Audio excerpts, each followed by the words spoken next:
funny to me. Still funny. Okay, here we go.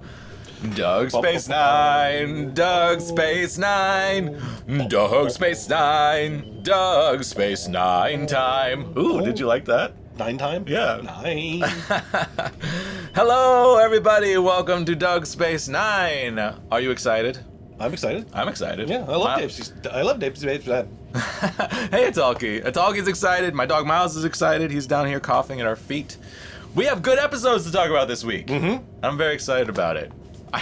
We've been sitting here like prepping the show, and it's a weird transition to make. I've been just like, okay, now I do this, do this. and I do this, and I'm like, hey, let's talk about Nine! Deep Space Nine. Okay. I've just been dicking around on my phone.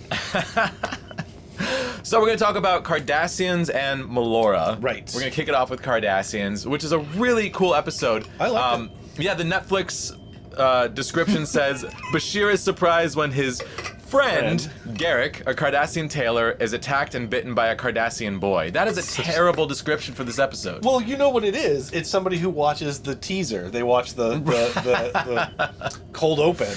Right. And then that's it. That's all that they get. Yeah, it's someone who's like never really seen the episode before. Yeah. But what this episode is actually about is Cardassian war orphans who were left behind on Bajor after the withdrawal of the Cardassians from the Bajoran occupation. Right. And where do they fit into Cardassian society? Spoiler alert, nowhere. Nowhere, right? What happens to them? Yeah, and this Cardassian boy is being raised by a Bajoran, and then the Federation sticks their nose in to say, is this right? What should we do? What do we do? Right. They get the Cardassian's real father involved, and yeah, all sorts of shit breaks out. It's an interesting... This fits into that category of stories that you couldn't really tell on TNG. Yeah, You know, totally. I could see you. They kind of did it with that one kid that they meet that was a human that had been left on this other planet and then was raised by those people, but it's not quite the same. It's like this is not systemic.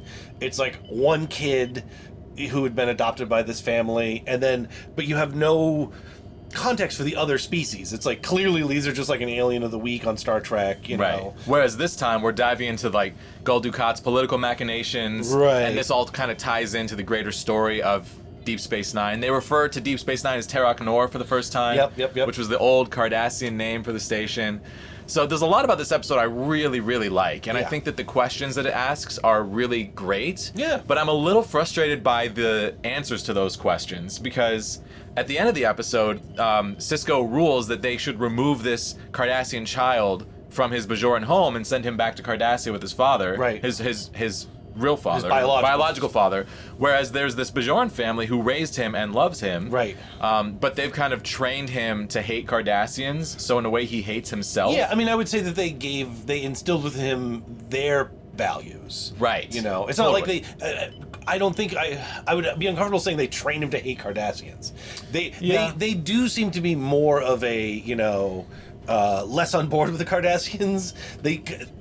They show Bajorans having like a range up from like collaborators all the way to like the other end of like outright hatred. And these people fall further towards the hatred end, you know? Yeah, but I mean, not like we're gonna teach this kid to be like a militant, you know, like a resistance fighter, that kind of thing. We're just going to teach him to bite the hand of any Cardassian he sees. That also didn't feel like they taught him to do that. Like, that was still, I would think, in the way they betrayed the parents, that would be like, yeah, you're not supposed to just, like, bite people, you know? It's just, he was taught to hate Cardassians.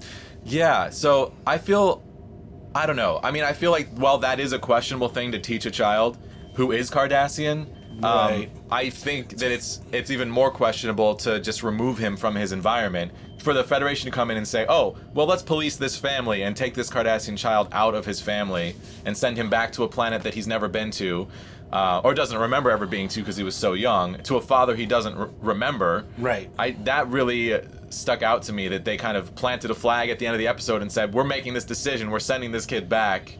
How did you feel about that? Well, so I don't know, because, I mean, there's two different ways to look at it. There's one to look at it as a metaphor to similar situations on Earth with, you know, our laws and whatnot, and then there's the in-universe way of looking at it in terms of what does Bajoran law say, what does Cardassian law say about these types of situations, you know? Yeah. Because in this case, the context in-universe, the Federation, the way they present the Federation is not an organization that would dictate, like, you know, we think it's better if this happens. That would be very much against the Federation ideals. Yeah. Just like in the past, they've brought in, like, arbiters and things like that to discuss the law of the different societies. But in this case, Benjamin Sisko is the arbiter. Yeah, he's the one who makes the call. That's why it bothered me. Right, so I don't remember how the episode addresses it, of saying, like, well, what is the law in terms of Bajor and Cardassia, you know?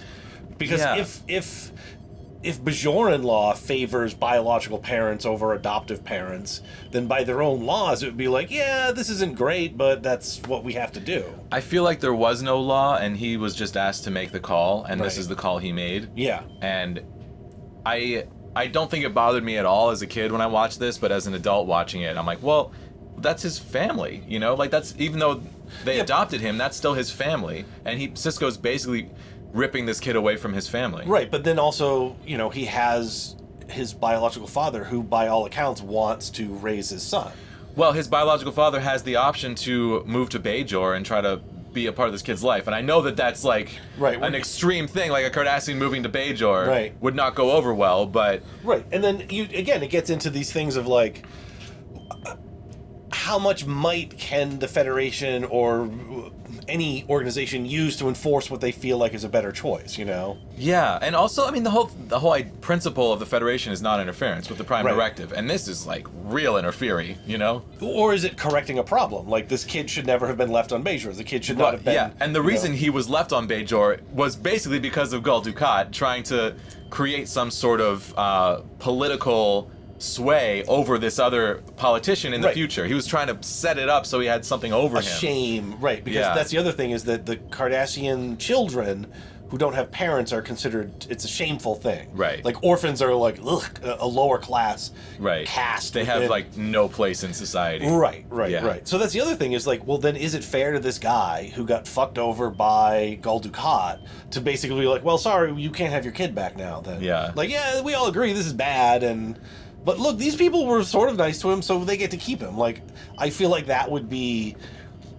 That also has a sense of, like, well, that's not right. That's not right that this person has to suffer the consequences of having lost his child, now having found his child, and then have everyone go, yeah, but, you know, sorry. Well, he can still be in the child's life without being his, you know, guardian and removing the child from the planet. Yeah, maybe he gets to go, but maybe. And also, like, the kid himself wanted to stay on Bajor. Like, that's the thing that really sticks out to me, is that when they ask him, "What do you want?" He's like, "Oh, I want to stay on Bajor." Right. And his wishes are just completely ignored. Yeah, but again, that's another thing. Like, our legal system can take the wants of the child into account, but that doesn't supersede law. You know, if there's a divorce, for example, and then one parent clearly has the legal rights to possession of the child, and the child's like, yeah, but I don't want to do that, they don't go, yeah, you're right, though, you know? Right. Yeah, it's very complicated. Yeah. What's up, Justin? Welcome. Hey, Justin. Cardassians. Cardassians. Well, should we jump into the episode? Yeah, well, aren't we already jumping into it? Well, I mean, like, on screen. Scene by scene analysis. Or, you know, some scenes, you know, analyze whatever we feel like. Yeah, this one's, it's a trickier one.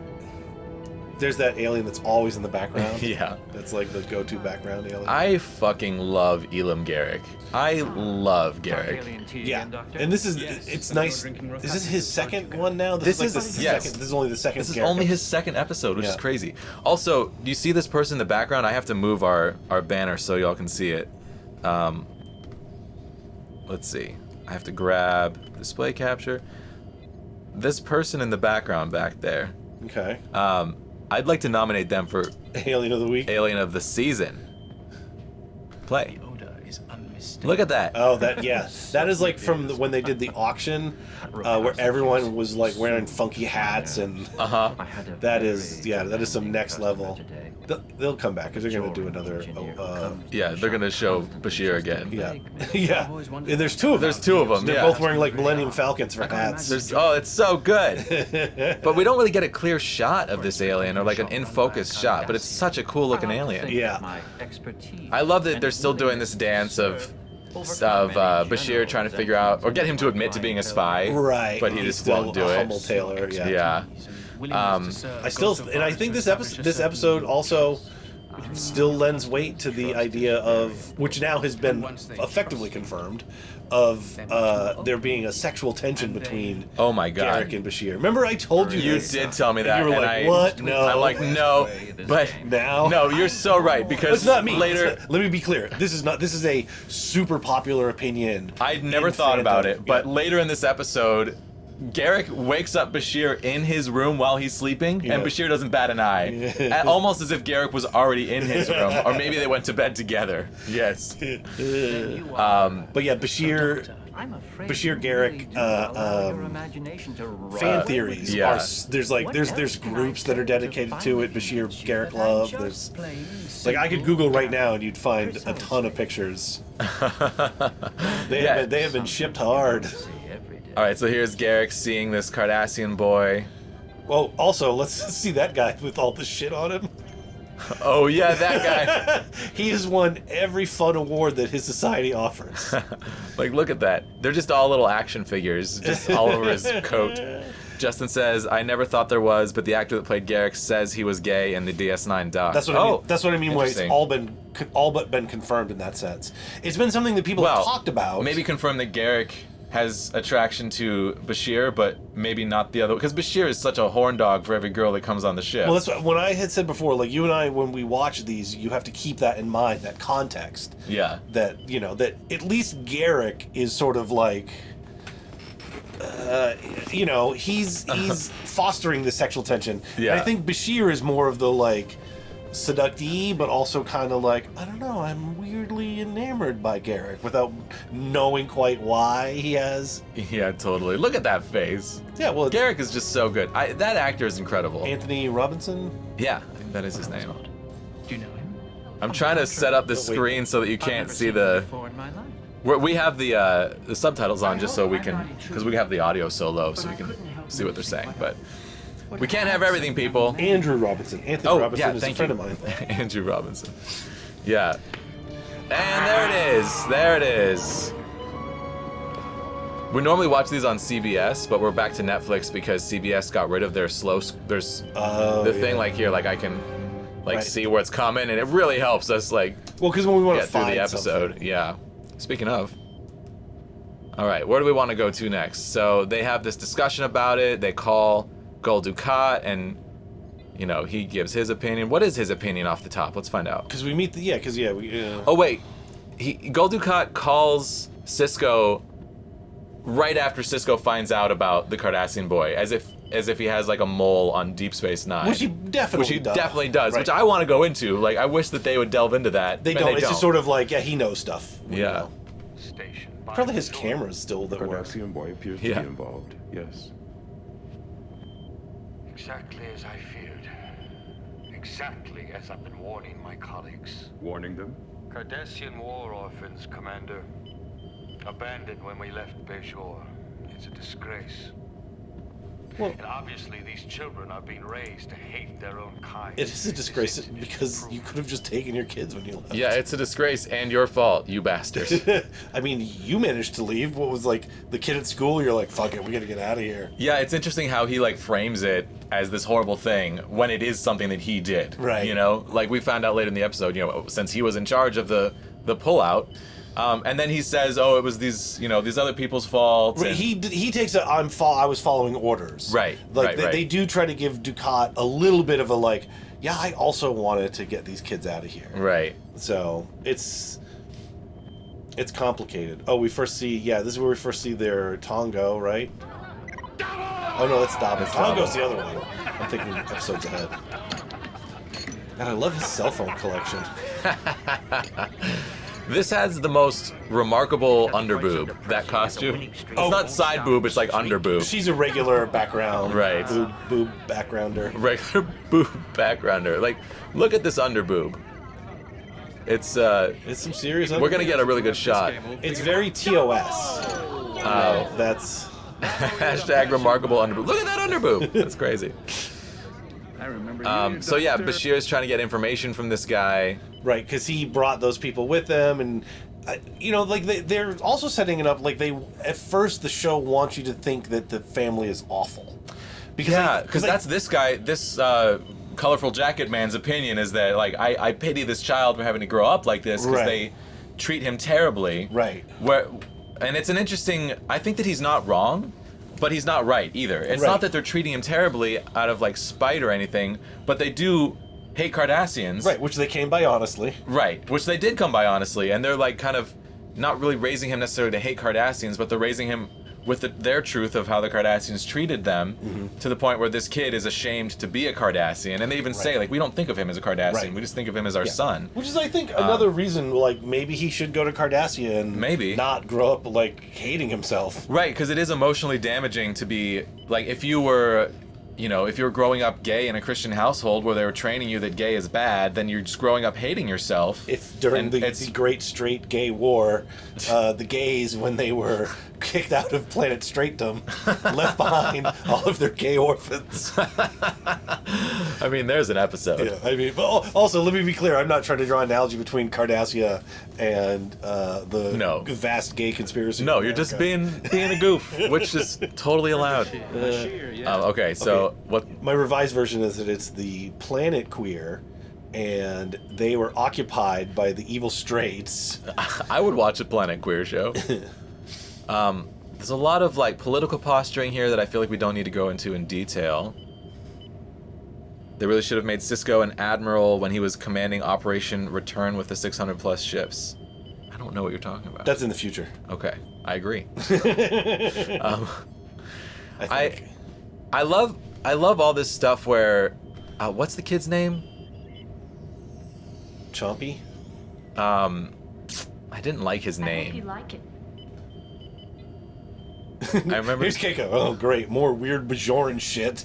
I love that he's staying in this household. I think it's really interesting. I think that they used O'Brien really well in this episode. Well, it's almost like it's almost too obvious of a thing, because O'Brien is perhaps the most borderline, if not fully racist member of Starfleet that we ever see. Well, we know he hates. Well, because I mean, I don't hate you, Cardassian. I hate what I became because of you. Right, which is they do start That's to put his line from Next Generation. Yeah, and they do put finer points on it throughout DS9, but it Rugal. There it is, Rugal. Right. Yeah. But like Cardi, he always calls them the bloody Cardis, and he still does kind of talk about how like he would like to kill more Cardassians. Yeah, but he shows some real kindness and warmth toward this kid in this episode, which I love. I know that they both bond first over of all, how gross Cardassian food is. It is a little crazy. Yeah, totally. I love this moment where they both push their food away. Yeah. It's really cute. Yeah, spoonheads, Justin, yeah. Spoonheads, yeah. Totally. Oh, our plates touched. Oh! Our eyes met. And it was love forevermore. Maybe I could love a Cardassian thing. They could be eating those bird embryos, indeed. Yeah, I think my favorite moment in this episode is the moment between O'Brien and Rugal, where O'Brien says like, "Well, what do you want?" Right. Yeah, doesn't Rugal sound like Jewish food? Like Kugel. Kugel. Sounds so much like Kugel. Arugula. Yeah. Yeah, but what I was gonna say is like, isn't it a little crazy that they put him in the household of someone who fought in the Cardassians, right? Who like, hates Cardassians as much as this kid does. Yeah, well, maybe a little less, but close. Maybe a little less. Oh, this is the scene right here. Yeah, this is such an interesting scene where O'Brien is just like working on his giant laptop. After hours, and like Rugal comes in and he doesn't even acknowledge him at first, but then he turns to talk to him. Something about this scene I just found so interesting. Yeah. Like he's trying to give Rugal space, but still be there and open. Or he's just ignoring the Cardassian kid that he doesn't want to have to talk to. Also, this is a really nice camera movement where like his he's thinking, like, should I talk to this kid? And then makes the decision when the camera gets to his side. It's just really well done, I think. Yeah, okay. Yeah, I really like it. I'm not sure. You're fairly certain a lot of Star Trek aliens that are named after whatever the writers were eating at the time. Yes, totally. Yeah, you should be telling Commander Sisko what you want. I want to go home, and he means he wants to go back to Bajor. Right. So, this scene, I mean, look at this stuff. This is so good. Why would you want to live with someone who hates you? Yeah, see, he has sympathy. Other Cardassians, Yeah. not me. My parents have never done anything wrong to me. Oh, come on. Even I got my bottom whacked by my dad once or twice. Not me. See, and that's the other thing is that they My do parents follow the teachings of imply the prophets. violence earlier, I thought. And then this kid is like, there's no physical violence here. Right. They do that. The Captain Crazy shirt does Yeah, imply Same violence. alien. Why not? Well, you can't judge a whole race of Right, people. see, now, this is You can't hate all Cardassians. This is why I say, or like, all okay, Brian's Klingons probably or not all humans. technically racist, but his Right. behavior is really borderline a lot of times. Yeah, but I feel like in this moment you see his true colors, which Yeah. is like, he understands that even though he's fought Cardassians and there are evil Cardassians, it's not all Cardassians. Right. Yeah. But then It's- generally he's suspicious of Cardassians whenever they show up. Yeah, and he can't. And also the show is... he can only go so far, you know. But the show also justifies all those fears. Like, Yeah, it does. It does. I've met some Cardassians I the didn't show's like, you're not supposed to hate all Cardassians, and then also here, every Cardassian we show you is bad. I love that line. Here, I want to back that up. And yes, I Back agree. that line up. Klingons are all humans. I've met some Cardassians I didn't like. And I've met some I did. Like you. Aww. That's such a great moment. Do you know how many Bajorans the Cardassians murdered during the occupation? A bunch. Over 10 million. We had a test on it in school. I wish I wasn't Cardassian. Here's the other thing about this that I couldn't stop thinking. Like, How ugly that shirt is. I would wear that shirt. We've confirmed over and over that in this universe you can surgically alter someone to look like Right. any race. Right. So if Easily. yeah, I mean they could surgically alter him to look Bajoran. Right. And then there wouldn't be an episode. So I guess that's why. they Right, didn't do you it. can't, yeah, this is But- one of those... But then like, is that the right thing to do? I don't know. Right. Well, what? Okay, I mean, if he's like trans alien, you know, like it's like he's transgendered, but he wants to be Bajoran, like, Right. and he wants to do a surgery to become Bajoran. You mean if that was a different episode? Well, I'm just saying, like in this particular case, like In this one, he doesn't you know. ever seem to say that he doesn't want to be Cardassian. He says it right here. He's literally just said that. Right, yeah. Wait, right here. We had a test on it in school. I wish I wasn't Cardassian. Like he wants to be a Bajoran. No, I think you're making a leap there. I wish I wasn't Cardassian isn't the same as... He wants to be a space fungus. He just doesn't tell us what it is. You gotta trust the fungus. I think it's at least the way this episode is presented, it's I am Cardassian, but I wish that wasn't the case. Yeah. But not, oh, I wish there was something I could actively do about it to change it. They don't ever make it seem like, Yeah. oh, he wants to look Bajoran and, you know... Yeah, I just think that the trickiness of this Which would episode be a whole... is that I mean, you could do that episode. Yeah. It would be a whole weird, you know... I think if they'd gone into that in this episode, like, do you want to be a Bajoran? We can do that, you know. Right, and but is that all right to do? You know? I don't know. Yeah. That's the thing is that I feel like these answers are always different, you know, like for each individual. And the interesting thing is letting the individual make the choice. Right. And I feel like that's what's missing from this episode. Yeah. Is that he makes this choice and it's ignored. Yeah. We can live stream movies and TV shows. What's up, Master Ego? So we're kind of, well, okay. Yes. So what we're doing is a like critical discussion of a TV show, Right. Where we're only looking at little clips, and that does fall within fair use, so Right. that is legal. If I were to play the opening sequence with the whole song, Right. it would be content ID flagged, Right. And it's still legal; it could still stay up. But then I wouldn't, you know. I mean, not like there's enough views to like get any ad revenue, but I wouldn't be able to get ad revenue Right, off of right. it. Amanda's here. What's up, Amanda? It's so good to see you. But we also wouldn't run the whole thing. So like, Right. oh, here now someone who wants to, and also, Right. I mean, to be honest, even if you did run the whole thing, why would you want to have people talking over it the whole time? Exactly. Yeah. So Yeah, so you can do it to a degree, and which is we're testing that every time. We're skirting the rules. Yeah. What's up, NASA? Oh, no worries, dude. Yeah. So Doug and I recorded a podcast yesterday, and then after he left, well, while you were here, right, I got the box with the new controller, and you can confirm that I screamed out loud. I was so excited. God, you squealed because you thought it was nutritional yeast. Yeah, I was gonna say you thought it was something really gross and dumb. No, nutritional yeast is so good. I opened the box and I was like, oh my god, it's a controller. I thought this was nutritional yeast, which was, and then I'm like, that's the most, what did I say, the most like hipstery thing I've ever said in my life. We're talking about living in the future, and then you had somebody deliver nutritional yeast to your door. Yeah, which sounds dystopian. Here's your weekly supply of yeast. Stay alive, citizen. Healthy citizens are compliant citizens. Oh my god. Anyway. Continuing. So what's next in this episode? Yeah, so okay, so what I was gonna say is that this episode opens up a can of worms that I love, but then it actually closes it. Yeah. Which I wish they'd left it open-ended. I think that having having Sisko be the one to kind of just Soylent Yeast as people. Soylent Yeast as people. The one time I do pay attention to feed is to interrupt you. Oh, it's fine. We also talked about this on the podcast yesterday about how interrupting me is necessary sometimes. Because I gonna reel you in. Sometimes I'll just go. You gotta stop me. Yeah. So yeah, this episode opens up a can of worms. And I wish they just left it open. I feel like if I were writing this episode, I wouldn't draw conclusions. I would just ask a lot of questions. Right. And I feel like sometimes that's annoying, like AKA the entire TV show Lost. But I feel like sometimes that's better because because I don't think this show is qualified to make those the sweeping statement that if you're raised by these people, they are less of your family than this person that you barely know. I feel like that's what I mean. Too specific of a thing. I feel like this wasn't. I mean, we'll have to get to that when we get to the end. Yeah. But I don't remember it as being Sisko going, you know what I feel like is the morally just thing to do. It really felt perfunctory, like this is the mechanics of law grinding its way forward, and this is what we have to do. And it wasn't. I felt like it wasn't moralizing, and it didn't seem like there was no agonizing over that kind of thing. But maybe I'm misremembering.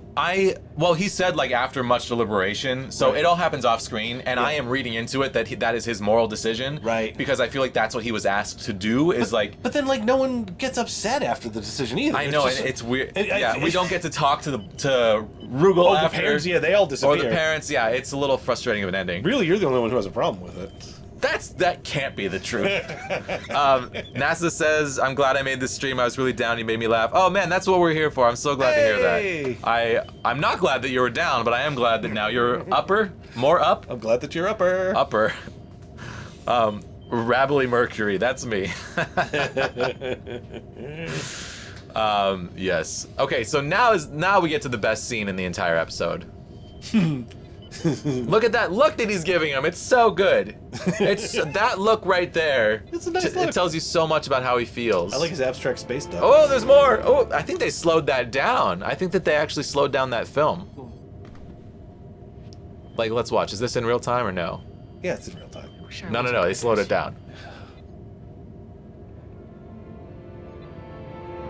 I feel like that was slowed down so that they could fade out. He's just sitting there like a lump. I felt like the frame rate of that was off. Oh, boy. Okay, this is the best part of this episode.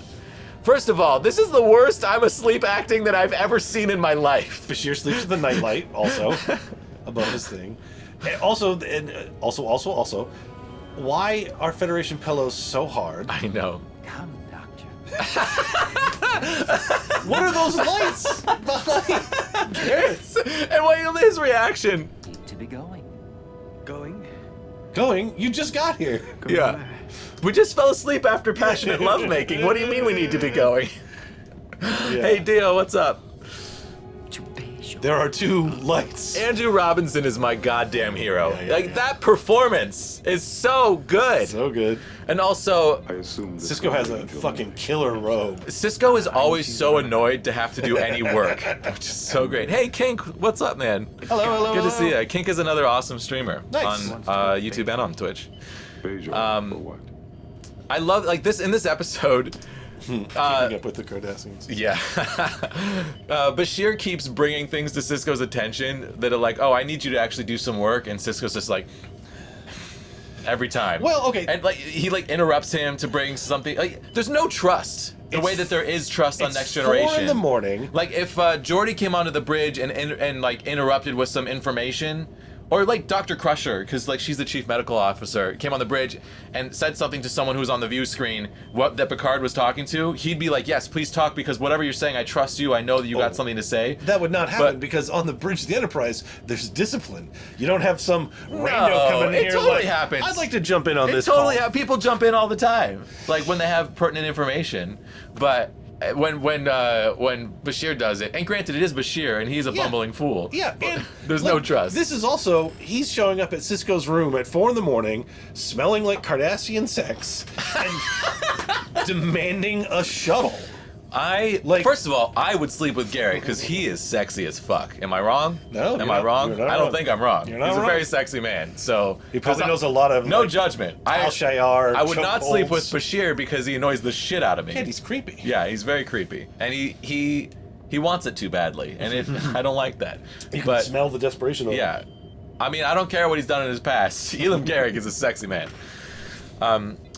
Sisko has a disobedient son and crew, so I'll be annoyed as hell all the time too. Fair. Okay. Tell me. Well, by all means. Will one run about? Oh, that is His sass is that wonderful. also- His sass is so good. That is one of my favorite Sisko lines. Will one run about? Yeah. To basically just like go away. Look at his walk. He's like, that's the sassiest walk you've ever seen. Sorry to disturb you at such a late hour, Commander.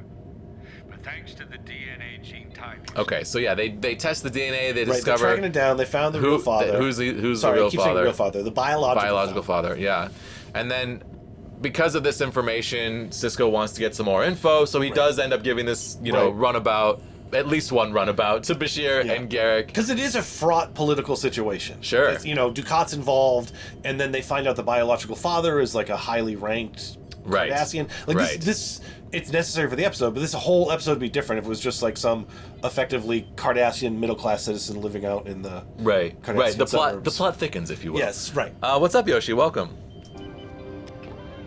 I do love this scene. I do love. Excuse me. I just love Garrick, man. Yeah. He's so good in this scene. Yeah.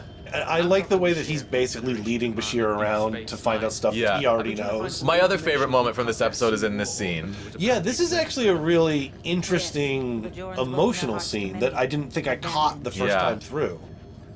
The boy's name was Rugal. Like, this makes... Oh, the way that they look at each other, just the acting is really good. It says a lot. Well, 'cause- Because she was in the underground, and that's my favorite moment when he's like, "Oh, maybe we know each other," because like they might have fought. The circumstances surrounding the young man's adoption. But Garrick is here to lead Bashir through the investigation and basically show him how to get all the proof of stuff he wants. And that's just so good in this whole episode too. Because he knows all the answers. He's just Yeah. but Garrick has never seen war orphans in person. He's never been to an orphanage. He's never had a Right. direct... The one kid he met on the space station is the closest he's come. So another nice part of the scene is him having that realization. Oh, that moment, at the end of the scene when those kids come out. Yeah. I love the emphasis on how good of record keepers the Cardassians are in this episode. Well, 'cause it's also like such that's their superpowers, keeping records. I mean, that also fits in with the Cardassians being like the Nazis, Just meticulous. And it It's does like it's really like a drive the plot. fascist regime. And it's such an interesting thing for Garrick to walk in here and say, like, we've taught this planet how to keep records, Right. which is such a shitty thing to very say. shitty, yeah. So shitty. Made on a regular basis. I wouldn't know. I wasn't a volunteer then. That's right. I was in the underground. Really? Yes. Perhaps we have met. Yes. Oh, I love it. Yeah, he's such a dick. I know. Yeah, he like oscillates between being like such a dick and such a such a wise person sometimes. What he does now, mostly in the show, is that he uses words as his fencing. Like he's like low key constantly trolling people. You know what I mean? He's your favorite character, Dio? Yeah. Yeah, I can see So him being a let's jump to favorite. the end of the scene. Tens of thousands, actually. Where this Cardassian girl walks in on them, and then we see all these other Cardassian war orphans. Oh, look at his face. Yeah. Where, like, you realize that this problem, the scope of this problem, is so much bigger. You come to take us back to Cardassia? Right. See, they want to go to Cardassia. Right. I'm afraid not, child. It's just heartbreaking. Come, Doctor. For a second, I forgot when Torazial was introduced. I'm like, is this young Torazial? I don't think so. Oh, right. No, right, but right, that right. happens in like season 4 or something. Yeah, that's much later. Yeah, and she was like on a prison planet or something. I love Torazial. Yeah, First of it's a good all, character. it's my favorite name. It's such a good name, and also great character. Spoiler alert. I mean, barely. If you don't know who Torazial is, then that's not much of my a favorite spoiler. thing to do is to just say spoiler alert after things where it doesn't matter. This has been out for 30 years. Yeah, well, I think we're okay. Yeah, we're more than... I give people a week. This whole scene is great where I love that Garrick just like won't tell Bashir anything. He always tries to like wring the information out of him. And Yes. isn't it interesting that one of Cardassia's most notable civilian leaders has recently entered this scenario? Rugel's father. You're saying Kotan Padar was involved in the decision to evacuate Bajor? Very good, Doctor. I'm glad to see our little get-togethers haven't gone for naught. Because he Okay. won't give him... He won't straight up give him information. Yeah. Which I think would be against kind of even his now lapsed spy life ethics. Yeah. But he wants to give them the information, and so he'll lead Bashir slowly and painfully to figuring it out himself. Yeah. Yeah, which I love, because it just leads to some really great dialogue. Yeah, it's really interesting. And Yeah. then Andrew Robinson yeah. is a great actor. He really So good. sells the character. Yeah, this is also really interesting. So Rugel's father was one of the leaders who ordered the evacuation of Bajor. Right. And Gul Dukat loses his job and his position, or loses his power because of this, because Right. he was in charge of Terek Nor.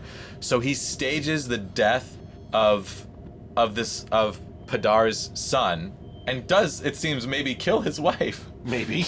I mean, who knows? It was like Bajoran terrorists who like exploded a bomb or something, but maybe not, because Right. the son was taken out of there and then placed with like a Bajoran, you know, whatever they called it. Just the Resistance place family? we just visited. Orphanage. Yeah, orphanage, thank you. So yeah, like the political machinations involved with that are uncovered in this episode are like kind of confusing, but Right. really interesting. Yeah, and also like really track when you try to think into it deeply. Yeah. It like really holds together, and it seems to be really well written to me. Yeah, absolutely. Because that would be the revenge for the civilian leader of Cardassian civilian leader ending the occupation, is punish Yeah. him by taking away his child. Yes, yeah, and not just that, but like have something to bring out years later to hold over him. Right. And I mean, right now he's up for like re-election or something, and that's why Dukat's doing this. I think. Right. He like timed this, so the whole thing is just really, really interesting. Okay, so this is a really interesting scene too. So this is the biological father arriving. Right, who is also shown as being a genuinely nice person. Yeah, totally, in a very Cardassian way, but like he really loves his son. He loved his family. Yeah, he misses having a family. He seems to be a generally stand-up guy. At this point, he seems nicer than the grumpus Bajoran that's raising him. Yeah, You know what I maybe. mean? Because that guy seems kind of off-putting, and I think they intentionally make it so. Yeah. So I love the scene where Miles is trying to kind of give him a leg up on what's You about don't to want this happen. kid. Well, like you got to know what you're getting into here. Like this is not the boy you left behind, and Right. he's so excited to get his son back that he's blinded to how different he might be. So, and this guy did a really great job It's too. good, yeah, His performance is excellent. Yeah. So let's get the reunification. They do there's a common thread of certain like leaders in Cardassia, which are the same way they do them on shows featuring Americans, where it's like these like doughy white older men as these like distinguished Cardassian people. Yeah, hidden behind all his makeup. No.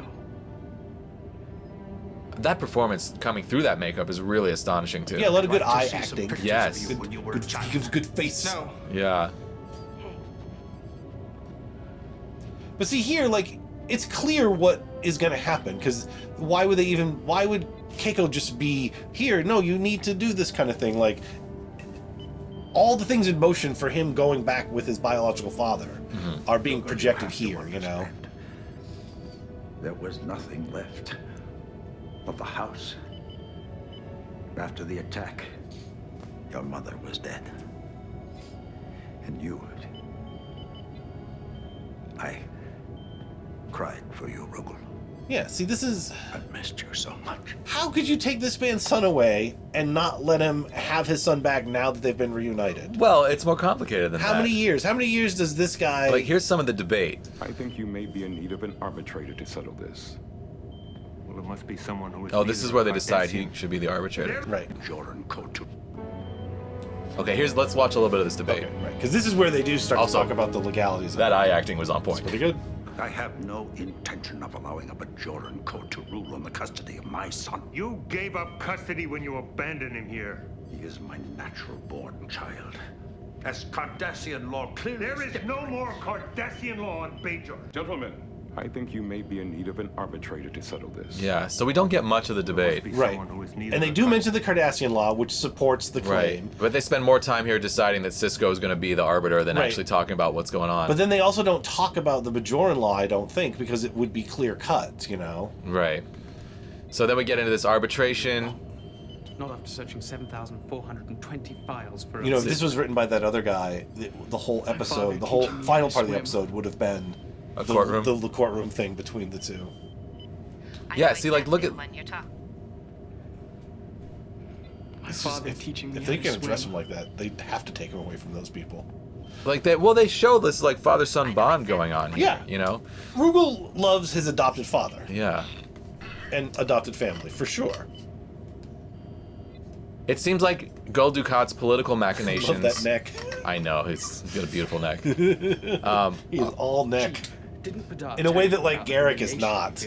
It seems like if the political machinations hadn't happened and, like, this kid was taken away against the father's will, then maybe Cisco would have ruled differently.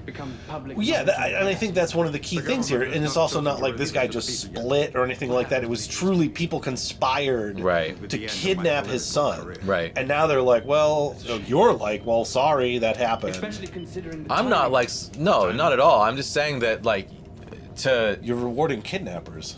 No, I mean, the people who raised Rugal didn't kidnap him, and Rugal didn't know he was kidnapped, and he has lived most of his life on Bajor, and to just throw that aside seems like inconsiderate of his life and his wants, you know? Yeah, I don't think they take the decision lightly, but sure. Maybe he gets visitation rights. How does this wrap up here? Oh yeah, this is them just like deciding that it is actually Gul Dukat who framed all this. Right. And then was Gul Dukat. This is Bashir. Smarmy Bashir. This is why they love each other. Okay, this is where they say... Stardate 471. This is what we were talking about before. After long and difficult deliberations, Off-screen deliberations I we decided don't to see. allow Hadar to take his son back to Cardassia. Yeah. Although I am convinced his Bajoran foster parents treated him with love, Rugal has been the clear victim in this conspiracy. Right. I believe it's time for his healing to begin. Yeah, it bothers me that the assumption that healing means going back to Cardassia. When I feel like healing probably would be more like, let's try to like slowly bring this father into his life, but not rip him away from everything he's known and loved. Like I said, who knows? I mean, maybe he goes and visits Bajor, you know? And they do say, like Miles says, you can come visit anytime you want. Right. But yeah, this is the last we get of him. Let me back that up just a minute. Other Cardassian orphans on Bajor. No. Yes, we'll see. Oh yeah, and that's like, let's help the other Cardassian orphans. He's like, I got my son. Right. Because he's come see. Well, because he still is of Cardassia. Right. Which is that these orphans are terrible and shameful. And I wish we could get more about what happens. Well, maybe we will get more about what happens to those orphans later in the show. I don't remember. Spoiler alert, no. Probably not, right? Again, the flaws of the... want to come back and visit? So yeah, I do like that they opened the door for him to come back and visit. Yeah. You know, we can all make assumptions, headcanon, of how well this thing goes, you know? Yeah, he's just got himself a sullen teenager. Yeah. I suppose it'll take time. Who knows, maybe in 6 months this guy's like, you know what, fuck this. I gotta check something. Oh no. Have I had double audio running this whole time? Have you guys been hearing an echo this whole time? Did it just stop? But there's one more question I haven't figured out, Garrick. Hold on. Why did you want to expose Dukat? What's the truth about you and him? Truth, Doctor, is in the eye of the beholder. You've not? I Okay, never good. tell the truth because I don't believe there is such a thing. That's why I prefer the straight line simplicity of cutting Close that. cloth. So you're not going to tell me? But you don't need me to tell you, my friend. Just notice the details. They're scattered like crumbs all over this cloth. Beholder, I never tell the truth because I don't believe there is such a thing. That's why I prefer the straight line simplicity of cutting cloth. So you're not going to tell me? But you don't need me to tell you, my friend. That's why I Just prefer notice the details. They're straight scattered like lines. crumbs all over this table. we regularly Simplicity. share. Of butt stuff. Until next time. Make two fingers. I also, like can we three. talk about his chest piece that he wears? Oh, yeah. Like, you can just tell that his chest is not shaped like a human. Right. Under his He's got clothes. a giant shelf. I love it. Yeah. Regularly share. Until next time. God damn, he's good. Yeah. And I love the pairing of these two, Bashir and Garrick together. And look, he just walks off and like fixes this guy's suit. Yeah. And he's got so Right much back to work. character Right back to in that work. performance. It's incredible. Okay, that episode's over. There's Bye. There's a smarmy charm and confidence that Garrick has that Bashir doesn't. Yeah. But I feel like kind of maybe what they wanted to have him have. But Yeah, and it's so funny because like I keep saying, I loved Bashir as a kid. I Right. loved him as a kid. And I just really am not liking him on this watch through. yeah. All right, people, it is time to rate this episode. There's your straw poll. Click that link and give us a rating 1 through 10. Mm-hmm. How do you feel about this episode? And while we're doing this, I'm gonna, since I can't pause nicely anymore, I'm gonna go back to our other screen. Okay. Okay, Doug, how do you rate this episode? I am just gonna go with my gut, I think, and give it an 8. An 8. Yeah. Wow. Because I think this. I, unlike you, think that the conclusion was good. Uh-huh. I agree with it.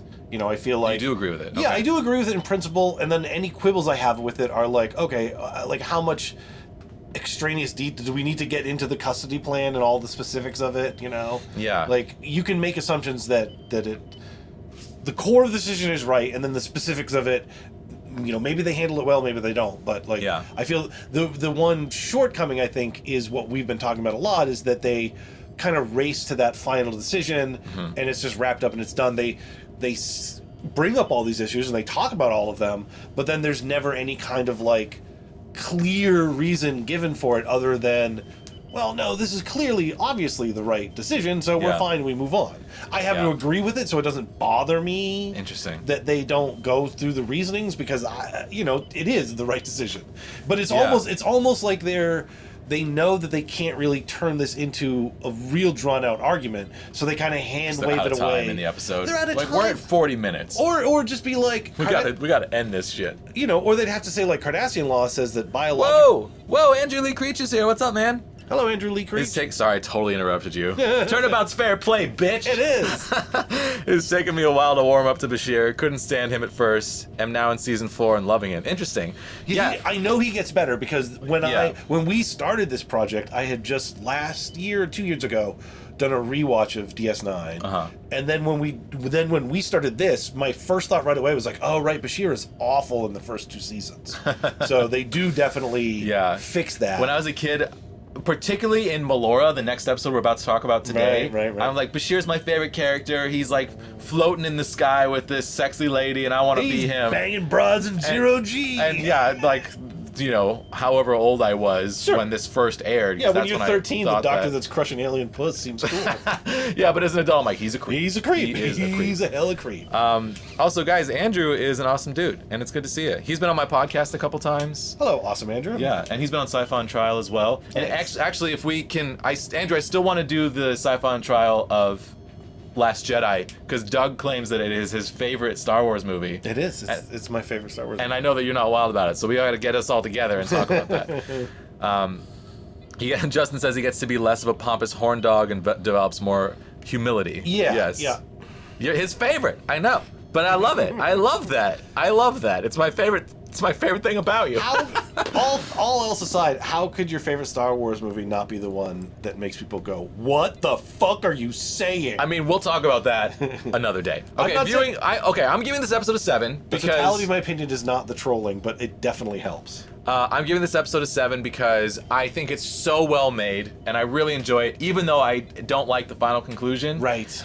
I can't I would have probably given it an 8 or a 9 if I'd liked the final conclusion. Right, I was gonna say, yeah, but it's just so goddamn good. Besides you're that, knocking off which is why mine's an 8 because I agree with it. Yeah, but see, and then chat says, what's the math on this? You want to do some math for us? Yeah. And then while Doug is mathing, someone else has probably already got it, and so I apologize to those people. We get a 7.6 from the chat. So highly rated episode. Pretty close to the first episode of the season, but definitely The Circle has been the highest rated so far. Okay, so let's get some nominations for our favorite character from this episode. New poll coming up. Favorite character. Who do we want to nominate? Bashir, obviously. Garrick. I don't think Rugel's going to be anyone's favorite character. You gotta put it in there. O'Brien, fine. Rugel. Daddy Rugel. Daddy Rugel. I'm getting like business. Ducat, maybe. Cisco. There's not much else going on here. Yeah, I'm trying to think if I'm forgetting. Any other nominations from the chat? Garrick, absolutely. The kid, yes. We've got him. See, Amanda was right on the... Well, when is Amanda wrong? Come on. Okay, y'all, here's your poll. Vote in it. Favorite character, Justin, Doug, who do you say? No, that's fair. Well, that's a good picture. Yeah. I gotta close this. Okay, I have too many tabs open. Yeah, you're going tab crazy. Lord, as in the prophets? No. Who's your favorite character? Probably Garrick. I mean, it's an easy choice. Garrick. And in a way, like, it's almost... So Garrick deserves to be a favorite character, but kind of in a way, there's almost like... There's no other real good options in this episode. Wrong? Yeah, I got someone else. Okay, who's yours? Well, you can finish first. I want to build up some tension. I just mean everyone else is just kind of perfunctory. It's sort of like... Well, okay, you know, if my other choice would be Cisco's robe. Because that was really... My choice for favorite character is going to be O'Brien in this episode. Oh, okay, yeah. Because I like the interesting texture of him having fought the Cardassians and hated them at a point in his life and having gotten through that to the point where he can be a friend to this Cardassian child. Like, really touched me. I don't know why. I loved it. No, that's good. I can see that. So, and O'Brien is one of my absolute favorite characters anyway. It's hard to have a Garrick episode where I don't pick Garrick. Yeah. No, I hear you. Why is this not picking up? What the fuck? Come on. Because you usually just write O'Brien? I tried that. Oh, maybe you've never voted for him as your favorite character. I definitely have. So I'm going O'Brien for favorite character on this one. It's tough because Garrick is so good, but I'm going with my heart. Go with your heart. And who does chat say? O'Brien. Wow. O'Brien. The chat's with me. Yeah. Nice. Okay. Clear victory. Clear victory for once. There you go. Thank you. Okay. And then best performance. Best performance in Cardassians. Bashir, obviously. Bashir. O'Brien. Garrick. Cisco. Gul Dukat. Rugel Sr. Oh, yeah, Rugel. Daddy Rugel. Daddy Rugel.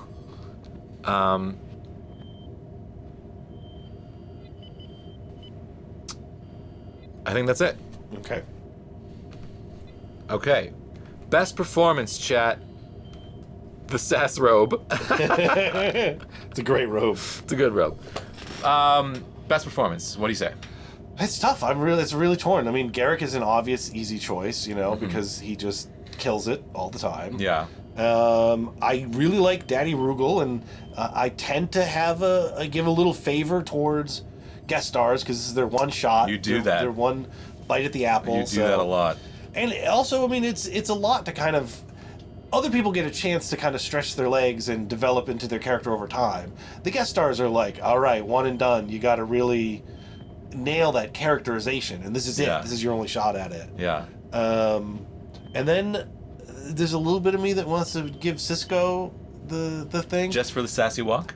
For the sass talk when Bashir wakes him up in the morning. And he's because it's so good. Well, and it's also it's another side of Sisko. It's showing the off hours Sisko, and it's just kind of like, oh my god,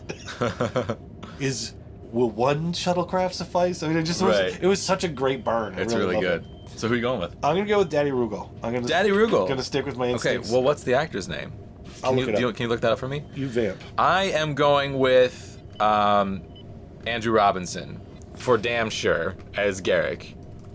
I love Daddy Rugal's performance, but all of my moments of like, oh my god, it's so good in this episode are because of Andrew Robinson. You know what I mean? Yeah, absolutely. And like 2 moments in particular when he's like when he's in Bashir's quarters, and then when he's like, oh, maybe we have met. Just those moments are so good. Yes. And he just embodies this character in its totality. Him standing over Bashir's bed is also a real great. That's the one I mean. That one and that other moment. Those two are just amazing. So I got to go Andrew Robinson for this. Your vote didn't register. Who do you want to vote for? You can just do a write-in vote. Unless it was... Oh, my vote didn't? No, Justin's vote. Oh, was it because we already closed the poll? The poll's still running. Okay. Did you find him? Robert Mandan. Nice. How do I spell that? Robert Mandan. Mandan. All right, Daddy Rugal. And then chat says... Oh, I knew he looked familiar. Justin wanted to vote for Sisko. What was he in? He played Chester Tate on Soap. Oh, okay, I don't know what that is. Yeah, that's old people stuff. Uh-oh, we got a 4-way tie between Bashir, O'Brien, Garrick, and Sisko. Gashir O'Brien. Well, how are we gonna? We gotta make a name up out of the 4. That's what I said. Can someone else please vote so we don't have to make a name out of 4 people? Because why 4 people? Because Sisko, we had a write-in vote. Oh, I see. I'm just refreshing in the hopes that someone else fucking votes. Please, please. It's gonna be so hard. Okay.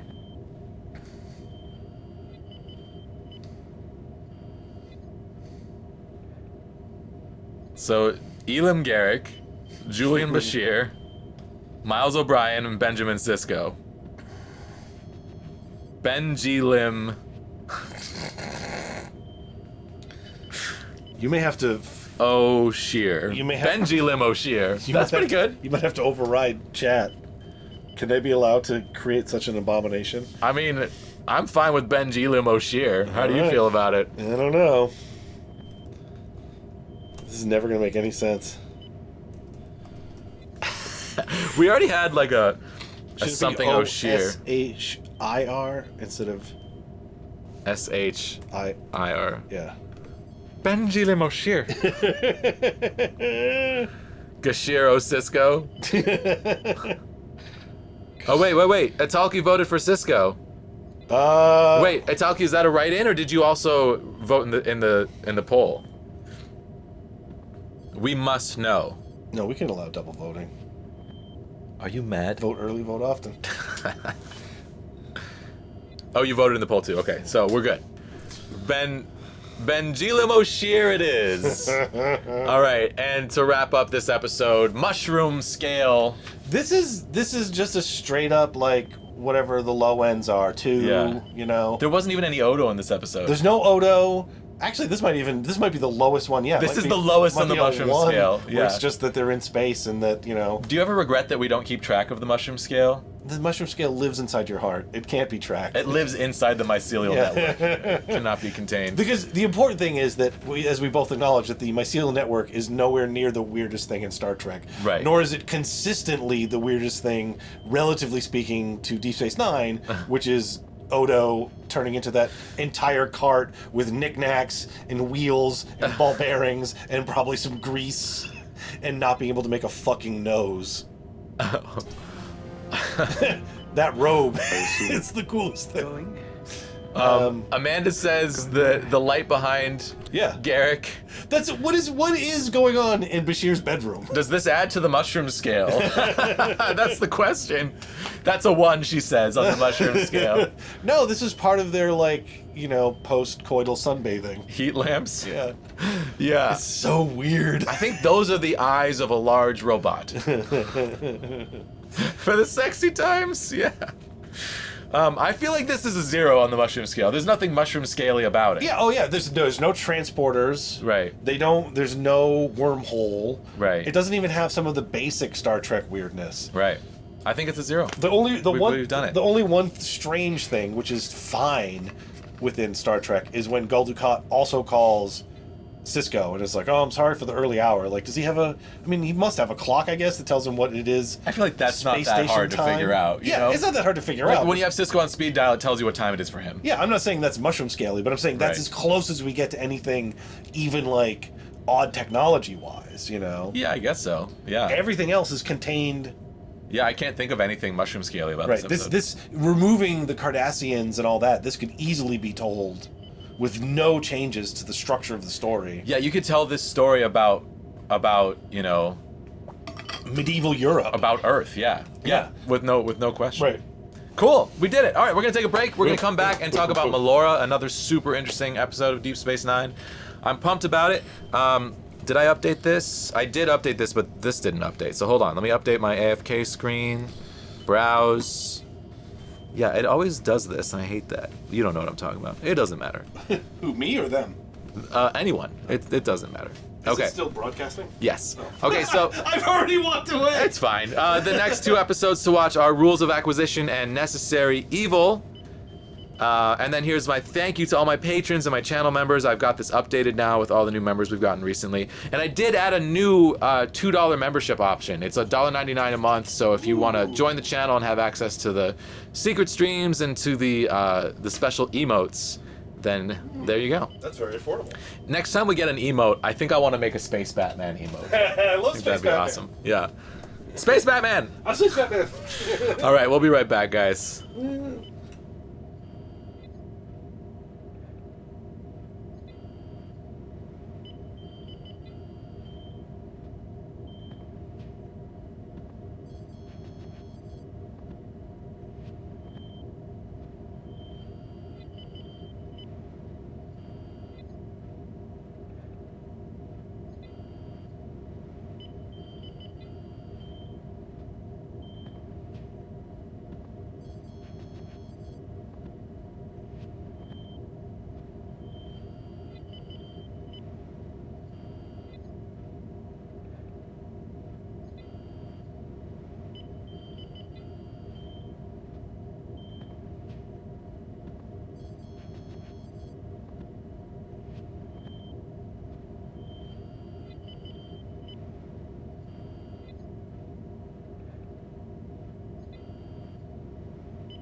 We're back.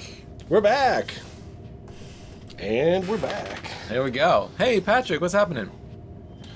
Dio's back too. What's up, Dio? Bum, bum, bum, bum. Bum, ba, ba, ba. I really want to make a synth pop cover of the Deep Space Nine theme song. One of these days, I'm going to sit down and do that and have an actual like music that is the theme song for this show. I think that'd be really exciting.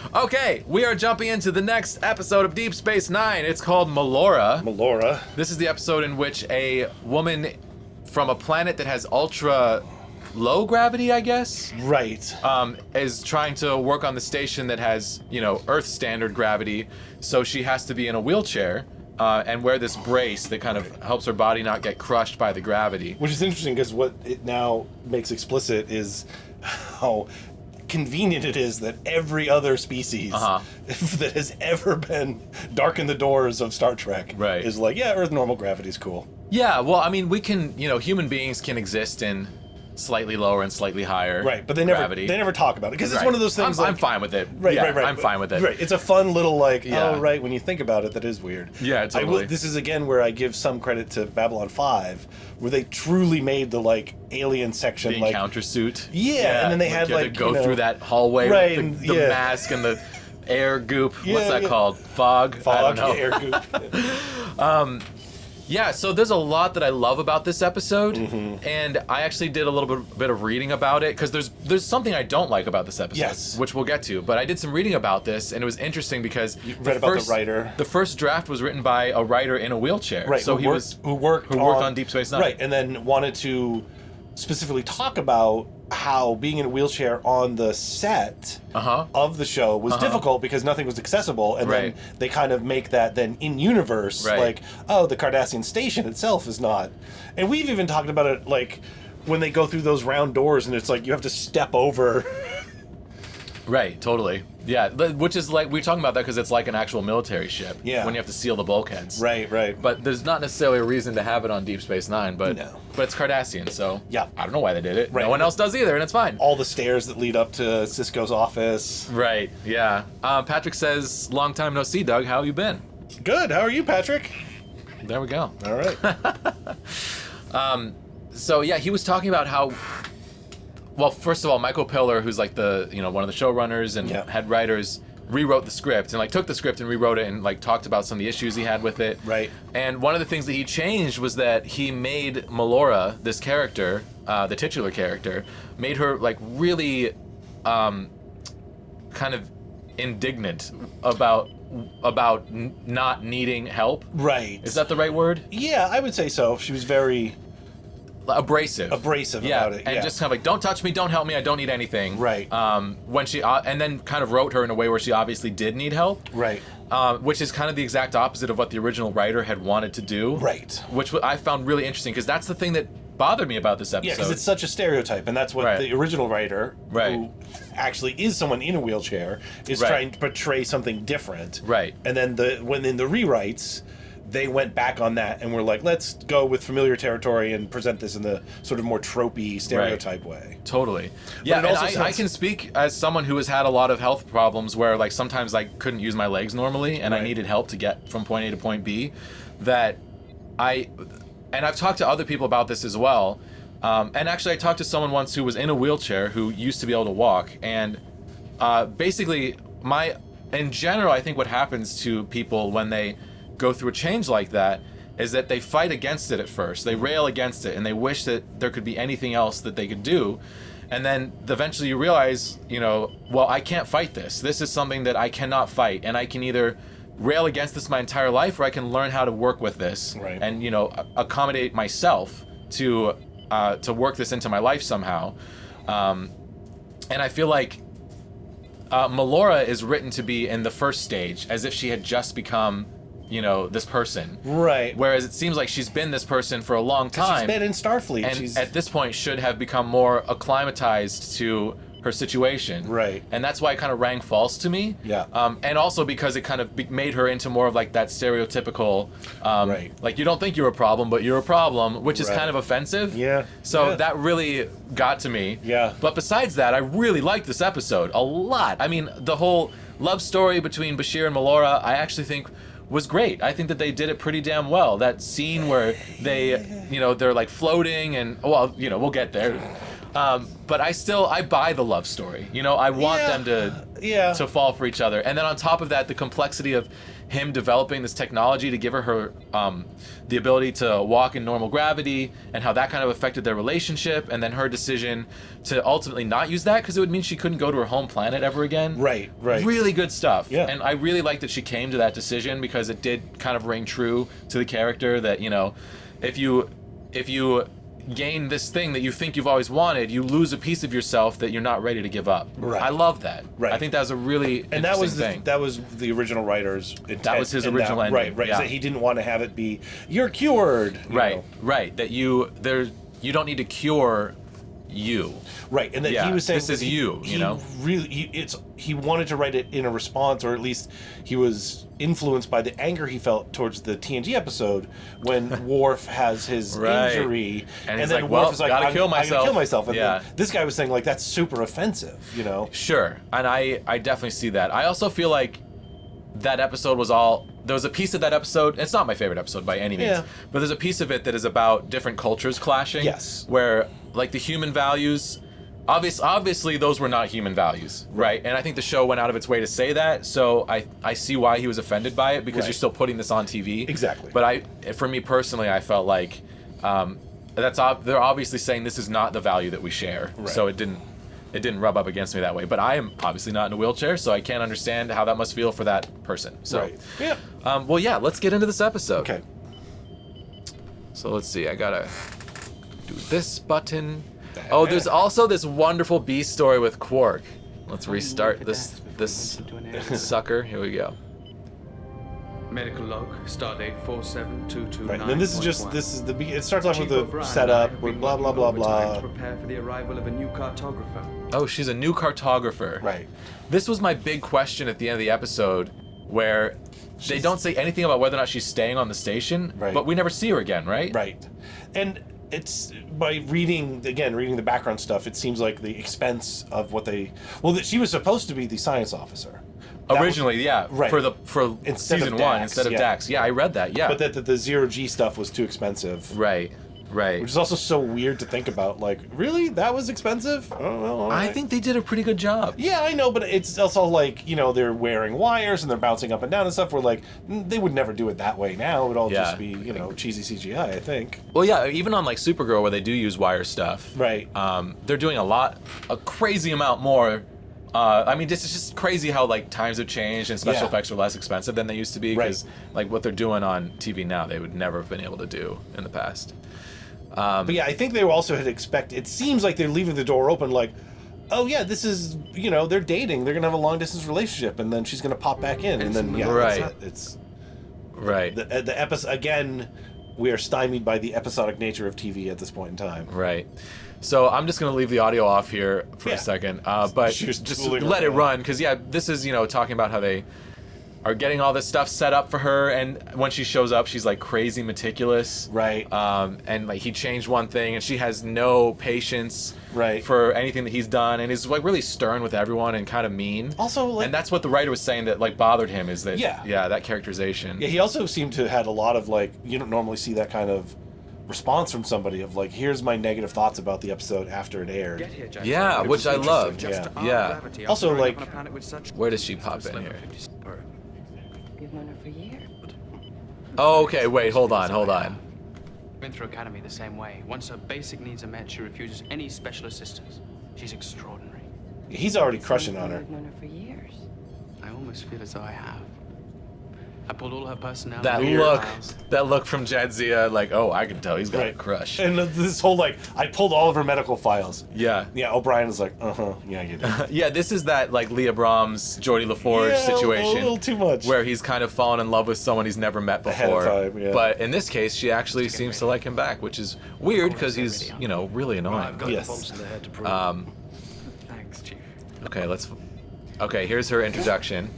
Here's Miles coughing. Not to criticize too much, but like, why doesn't she have like her own like, whatever the wheelchair is that he's building for her here?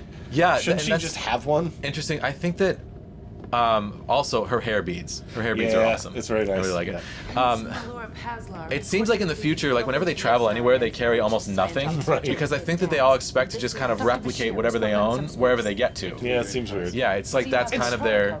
That's just easier than traveling or owning. They just don't think of themselves as owning belongings because everything is thrown back into the matter reclamator or whatever it is and turned back into whatever else. Yeah. What do you think about this actress who plays Melora? Oh yeah, I think she's great. I think she did a really good job. She was in something else and I forgot what it was. Something that I'd like seen her in, I think. When I read about it, but I already forgot what it was. Yeah, so she shows up. She's just grumpy all the time. Right. I gave you for my quarters, did you? Not one iota. You can control the gravity unit with this device, if you'd care to try it out. Thank you, I will. It was a pleasure meeting both of you. And again, it's minor things, but like, so then she comes in here. This is like her room. That's her homeworld gravity, which is what, like 0? Because that's what surprised me. Is I thought like, oh, you know, her world has less gravity, so they'll adjust the gravity in that room, and then she'll just walk around without her braces like normal. Right. Instead, she floats around like. That's interesting. Did she have no gravity where she grew up? Like, it's a strange. Yeah. Implication. I didn't even think about that. Yeah. But maybe you're right. It bugged me for the whole episode. But now I'm just imagining a planet of people floating all over the place, and I like it, so I'm happy. Yeah, I mean, it could be what it is, but this episode, I know I saw this one. I paused on this guy's face. I know I saw this one when it first aired because this episode left like an indelible impression on me. Yeah, because of the zero gravity doinking. That's where. Yeah, totally. As a little kid, I was like, "Oh, that's so romantic." Which is also funny because that's the writer had said that one of his specific goals in writing this episode was zero gravity sex. Totally, which cracked me up. Yeah, it was like it's funny. I actually have been working on this. Working on as in like. This will probably never see the light of day, but I've like written a trilogy of sci-fi movies in my head, and I'm now trying to like write it on paper. And it does start with like a zero-G love scene. That's how it starts, and it's totally because of this episode. This is the life-defining episode. Yeah, it kind of was. And it's so funny to go back and watch this. And I still really love that scene. I think that scene has this like whimsy and magic to it. Yeah. We'll get to in a bit. But this is the B plot, and as Amanda says, because she's always right, B stories are the best. Yeah. This guy wanting to kill Quark. Yeah. I love this B plot. It also represents the single worst alien face design they've done. Or the best. Really though? I mean, come on, he's got like a weird space face dick. Space face dick. With you. In watching that, it, like goes from his nose to his chin. It like completely covers his mouth. Right. I've come to kill you, Quark. It also I love his performance. It also looks like it could detach from the top and the bottom, like it could unsnap. Yeah, and maybe you pour liquids in it or something. Well, this is go back for a second. This is a great because you're watching this and if you're a reasonable person, you're like, how the fuck does he eat or drink? Yeah. Like that's bananas. And then go ahead and kill you, Quark. And he's like, oh, he is gonna drink. How? Nope. Lean out of camera. You don't get to see how that happens. I think we see him drink. They later do in the later. episode, They show him like shove it out of the way to put food in his mouth. Yeah, I love it. I thought maybe it detaches and then he, Yeah. he puts his snout in there. That would have been better. Yeah. Do we need to see any of this scene where Melora is kind of debriefing with Sisko? I don't think so. Yeah. Little bit of romantic. No, this is Bashir being also weird. My speech wasn't. He just kind of walks in her quarters and is like picking up stuff. Yeah. I'm sure you never set out to attack anyone personally, but you do seem to attack. Yeah, his face dick unfolds and drinks the liquid. Yeah, that's what we're saying exactly. Yeah, I don't like Julian's attitude here. Like it's a little weird in the fact that it works. I don't know, but it's just like two weirdos together having zero-G sex. I love it. I'm all about it. I like it. All right. I buy it. I really don't mean to. See, now this is like they're showing her like, oh, she is like I beg your pardon. She has not a personality. Person, yeah, right? yeah. All of these broad shots you fire, they're just but a it's way just, of keeping the rest I don't of the know. universe. He's like in there like hard on negging her, like, why you gotta be this way, girl?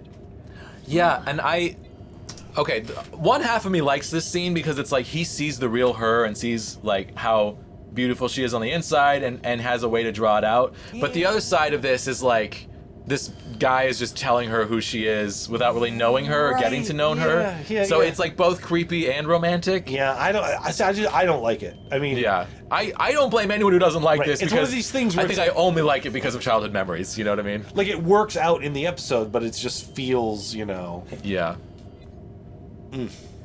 Finish that sentence. No, it just feels gross. It's more gross. Like, okay, it's just more Bashir being well. gross Bashir. Yeah. Until now. Ooh, smirk. He's got bad face acting. Yeah, I still am questioning his acting choices pretty often. He often makes really bad choices. I came here thinking about asking you to dinner. Then afterwards we'll go dancing, I suppose. Red alert. Ooh. That's the best response to somebody kind of like digging you a little bit. It's ooh, red alert. Yeah. I love it. I'm gonna start using that in my daily life. These two could have had this could have been I think a more palatable back and forth zinger relationship for me. But again, we don't have a lot of time. They're like compressing a lot.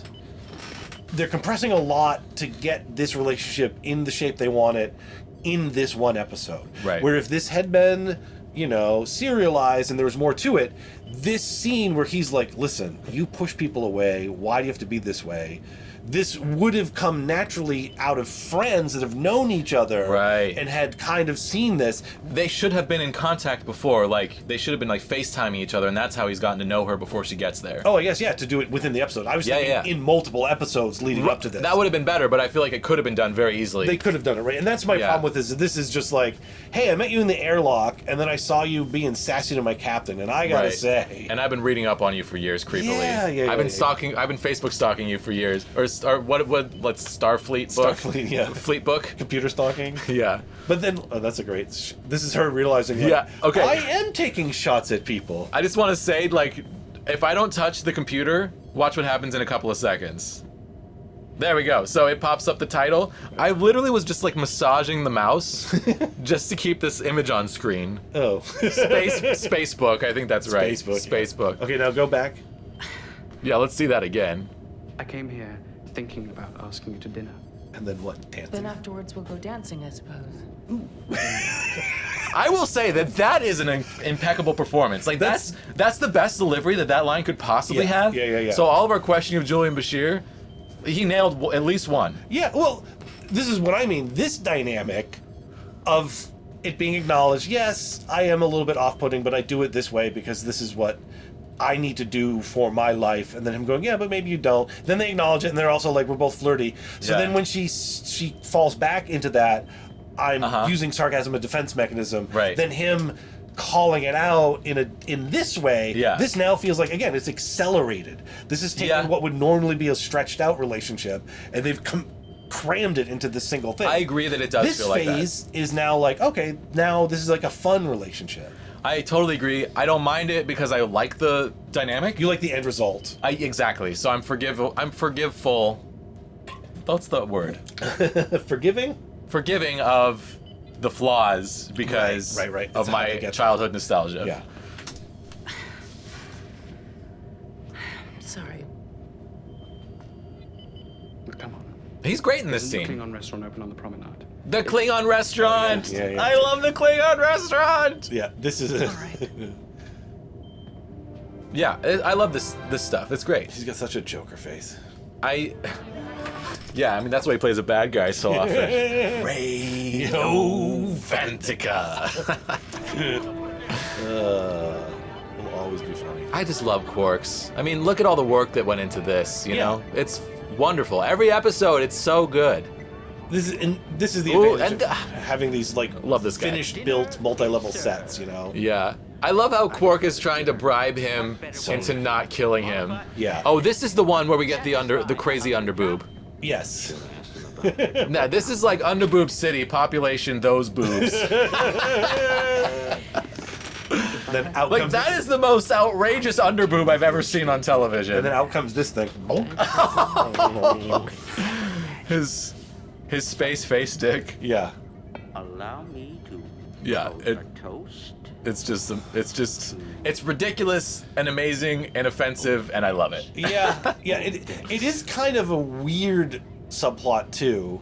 Yeah. Because yes. All right, we're getting to Klingon restaurant. Sorry, finish that thought. Oh, just that like Quark goes through all these steps to try and mollify this person, where it's like just offer him money. Like that's what it leads to eventually, you know. Yeah, totally. Like I don't think this guy ever really wanted to kill Quark. He just wanted money from Quark. Yeah. Like he's just running a grift, you know. All right, this is some like high bar why I watch Star Trek type of shit. Right. Is the Klingon restaurant. Oh, also Julian being again a total cock. And also like every single scene, I love this so much. Where every single scene where they show Klingon food, there's always someone who eats it real cockily. Yeah. Cockily? Cocky-ish. Right. And that's just like this whole, what is that, a prune? I don't know. And this whole thing here is don't be Bashir, alarmed. right, trying to be like show-offy, like here, allow me to. When she says I can't eat this, Julian, was there even a second where you thought that it was because of the food? Oh yeah, the whole time I was just like, oh no, I'm like, it's because it's not good enough for her because she's had this before and she wants it better, which is what happens. Right. Like immediately, that's what I'm like. That has to be what she's doing. Yeah, I didn't catch that. Okay. You know, until she starts yelling in Klingon, then I'm like, oh okay. Yeah, I was like, there's no way she's sitting here waiting for this food to be served, and then saying she can't eat it when it's handed to her. Right, you know, she's like right. upset about the preparation.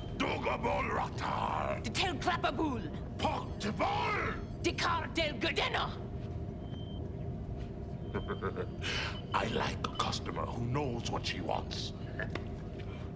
That I also really like that he just throws it. I love it, and I love that we don't get an explanation of the conversation, which was probably like, oh, they do in the behind the scenes. oh, there's nothing worse than half dead Racht. In behind the scenes, you can they say what it is. That it's half dead. The conversation has something to do with like, this is the stuff you serve to tourists. Oh, yeah, you know, totally. I like want... when I bought weed in Amsterdam in my my late teens. Because I was like 19 and I went to Amsterdam. It was the first time I'd ever seen legal weed. Right. And I like went to buy some and they like brought some out and it was like it was terrible. And I'm like, okay, what, like I don't want just like what you give to the tourists. Like I want something better than this. Yeah. And they brought something else out that was just white. Just like covered in keef. I'm like, yes, this is what I'm looking for. But yeah, that's totally what's happening to this person. I think they even have, maybe I'll check real quick. Vamp. See, I can actually vamp, unlike Doug. Shit. Yeah, so I do love the interplay in this scene, but I do think that they do this exact thing over and over on Star Trek with Klingon food. Yes, it's like this exact trope. It's a go-to which is why I thing. guess it, because it's what they always fucking do. You know? Yeah. It's in the same way it's a go-to that Worf is the like, no, this alien is strong, so Worf has to get his ass kicked. Exactly. Again. Yeah. This like worldly Starfleet officer has experience with Klingon food that we wouldn't expect them to have. Because they eat Klingon food. Right. They even get Riker to do that after he first has to go through the pain of Klingon food to serve on that ship, the officer exchange. Yeah. But then, like, seasons later, they show him, like, showing off his, like, yeah, but I can eat Klingon food thing. Pretentious jerk. Yeah. Well, sit in a chair normally. No, I'm kidding. I love how he sits in a chair. Also, when he gives him money, did you see this? No. When Bashir pays for the food. There's nothing worse than half-dead Racht. Watch what happens when he pays him. Wait. Oh. Yeah. Like checks to make sure it's real. Is it real? And a couple Pac-Leds come up. Also, yeah, they do a few Pac-Leds in the background in Deep Space Nine. I have a theory about this. I think this is a gummy worm. And I think that they roll it up and then start rolling the camera and then have someone let go of it and then it unrolls slowly and then they just cut to where the hand's out. Like, do you see how it barely moved? Barely moves, yeah. But it's obviously, I think it's a gummy worm. It's not a real worm. When I was Right. 10, my father was a Bless you, Federation Miles. diplomat on Invernia 2. All right. Boring flirting going on. Boring flirting. Flirt. Okay, so then Jadzia goes to meet up with Melora and she's not there. Oh, I've got the dialogue. Okay, great. According to the script, Melora's conversation with the Klingon chef translates as follows. You call this live? What's your problem, lady? This slop you call food is the problem. If you don't like it, don't eat it. I want to see the blood running through the veins. And then, I like a customer who knows what she wants. So I was wrong about the slop you feed for tourists, but basically, yeah. But that's the gist of it, yeah. I like that a lot. Okay, so then this is where Jadzia finds Melora. Right, she's taking a spill, and then this is the, like, okay, sometimes you do have to have help. We need to get you to and her, like, machinery is just out of her own control. Right. I decided I could use an extra astrometric array. And she's like a different person in this scene. She's like gracious and understanding that she needs help here. Yeah. Well, this is because she's embarrassed, I think. Yeah, and her basic needs aren't being met. Right. But yeah, I just, you know, I don't know. I mean, I feel like there was an opportunity here to show a person who is like accepted being in a wheelchair. Right. That is obviously how the writer who wrote the first draft, who was in a wheelchair, wanted it to be. Right. And it just still bothers me throughout the episode that we don't have that. Yeah. Yep. Yeah. But you know, I don't need to keep saying that. What I can't tell from reading the back and forth between the original writer and the rewrites is, was it also just not a good script in general? Not the specifics of the beats of the story that we're saying like they changed for the negative, but the other side of it, it seems to them they're saying like, yeah, like there was the B story didn't work, and they said like the emotional connection wasn't there. Yeah, that just like nothing was happening in the thing. So it which is a shame, because then it's, you know, if it had been a better structured script, would we have had a better chance of those scenes staying in there, because they wouldn't have to do such rewrites? Yeah. You know? Yeah. Although I do wish that they had. I mean, he was like a staff writer or something. They could have brought him in to help with the rewrites. That's true. Or consulted with him. It's that frustrating thing of like, this is a person who's trying to express something about their own like life condition. Right. That another writer's saying, yeah, but let's juice it up. Let's do it this way, yeah. Yeah, let's do it in this tropey way that everyone will recognize, which is part of the problem. It feels like there's a lot going on behind the scenes that we don't. Yeah. They haven't talked about in terms of this particular episode. Yeah, but it creates such an interesting document in the fact that it's like half what it needs to be and half part of the problem. Part of the problem, right? Yeah, Exactly. So interesting. Yeah. But okay, so we got to watch this scene. This is where this is Jesse's masturbatory fantasy for the past 25 years. Exactly. This is where Melora invites Julian in and like turns the gravity off. Right. And we get a sense of the fact that like this is not just her comfortable environment. This is like where she thrives. This is like her special space. Right. And there's something about it being unique to her world and to this room that is special to her, and we get a sense of that here. Like as soon as she turns off the gravity, she's super graceful and comfortable. Right.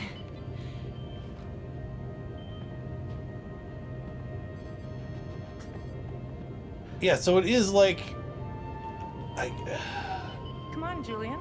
I mean, not purely zero gravity, because she does slowly float back down. Yeah, the wheelchair doesn't You're float right. away, but it's practically zero. It's easy. Although I feel like I don't know how gravity works. Because like, this can gravity be? If you have any gravity at all, can you leave the ground? Does it have to be 0G to leave the ground? No, I guess. I can't tell you how No, curious I was we're getting about into this. science. Yeah, and I just don't know. Most people are. Sometimes it makes I me guess feel you like would a slowly, carnival attraction. like if you were just above zero but not at zero, it would be like a real. Like a balloon with not quite enough helium. It would It slow. like doesn't rise, but it floats. Yeah. I mean, and then I guess it would depend on the mass of the object, you know. Yeah. I love that letting him into her 0G environment is foreplay. How is that still on the table? Yeah, well, that's just it. Like this. Magnets? Oh, Amanda says space mushrooms. Space mushrooms. Yeah. Right again. Right again.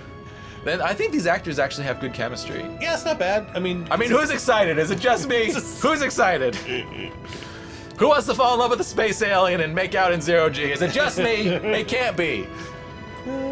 Right for the butt. I know, that was a really creepy hand motion, but Yeah. But I think that that's just so fun. I love it. I want to be in zero gravity. I'm all about this shit. Justin says, I think we'd all be down for that. I think so too. So it is interesting because First glimpses of Bashir as a valid character. I mean, he maybe a little bit. I'm not I sold wouldn't go on that this. far. we don't need to go to extremes here. But this is the same idea, is that, like, okay, so in her natural environment, it's like a human on the moon, where it's like at least very low gravity, and it's bouncy, floaty. So even while she's wearing these things to help her out, it's still like walking around like the rest of us. Oh, that's great. Yeah, you're right, because the moon has a little bit of gravity. Right. It's not zero, but you're still bouncy, floaty. Yeah. But can you just like hover? No. No, you can't. Right. So that leads me to believe that you have to have zero gravity to hover. Yeah, I don't know. You would have to get a real scientist in here. Can we get a real scientist in here, please?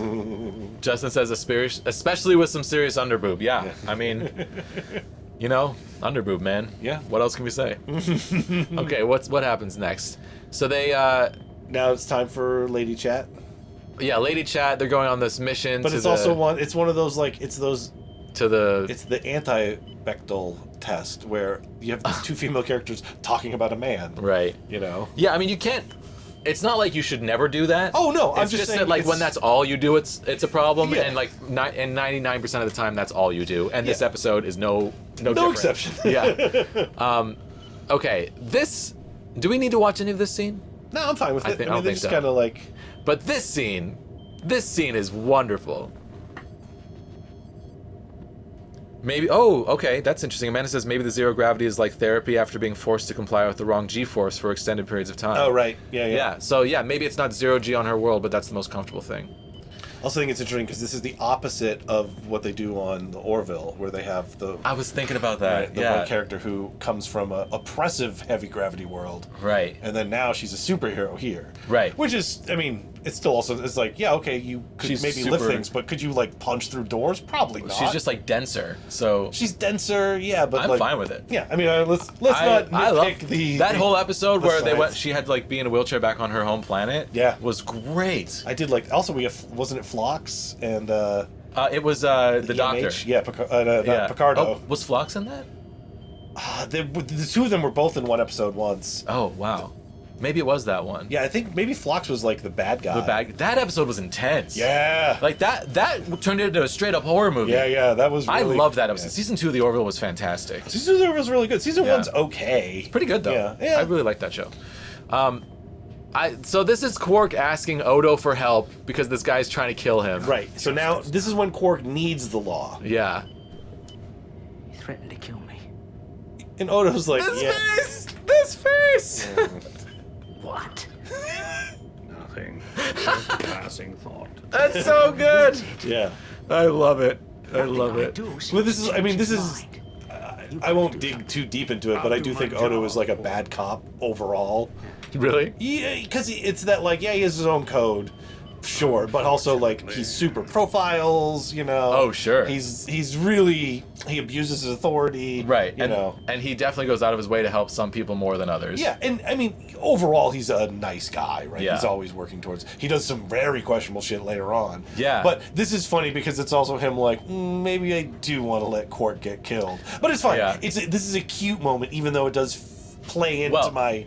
But he actually puts Quark in real danger of getting killed. Oh, sure, for sure. Quark almost gets killed because Odo didn't take action that he should have taken. Right. So you were damn straight that he's a bad cop in this episode. Yeah. But that moment is so It's a cute funny. moment. I love that moment. That's what I was trying to get at. But I like totally that moment for itself, even though it does play into my other assessment of him. Yeah, anytime you get Odo, like, doing one of his slow turns, I just love it. So, okay, the next scene, Bashir is telling Melora that he can maybe fix her permanently. Right. Odo calls in Space Dick Man. Dick Face. To talk to him. Dick knows. And that guy gives a really good performance. Yeah. And also I like this where it's... I want to see a little bit of that. Like, his face acting is pretty great. He's got this, like, swagger about, I'm gonna kill you. That really also works for me. he's basically telling Odo, like, there's nothing you can do, you know? Yeah. Yeah. Well, I'd say he's Space a man beak. with nothing to lose. Yeah. as opposed to me. I have no reason to hold him for now, and he knows it.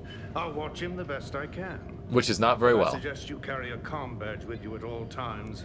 Call me at the first sign of trouble. What if the first sign is the last sign? You people sell pieces of yourself after you die, don't you? Yes. I'll buy one. Yeah, I mean, Quark, and also now Quark immediately sells that comm badge. it's really funny, but like, he's doing a terrible job. This is interesting. Like, okay, so this procedure, they put something on her forehead, and then she's naked for some reason. Like, I'm gonna need you to disrobe, and then attach this to your forehead. Yeah, totally. Okay, so he's done the procedure, and she can. Well, she could already move, but she couldn't lift like that. Right. Can you lift my leg? Without the help of the mechanical thing. That's Yeah. Well, I guess they do have these neurodes all over her body. Right. But she really seems like made up to look as sexual as possible. Yeah. Which is a weird choice for when you're this 13. moment. I know, when I was 13, I was like, oh man. Also, I gotta say this shit on her is goofy as hell. The little blinky bloopy. Oh, I'm so used to that in Star Trek that I don't I even am too, but notice those it so don't look like technology. They look like little plastic nubs, you know? Yeah.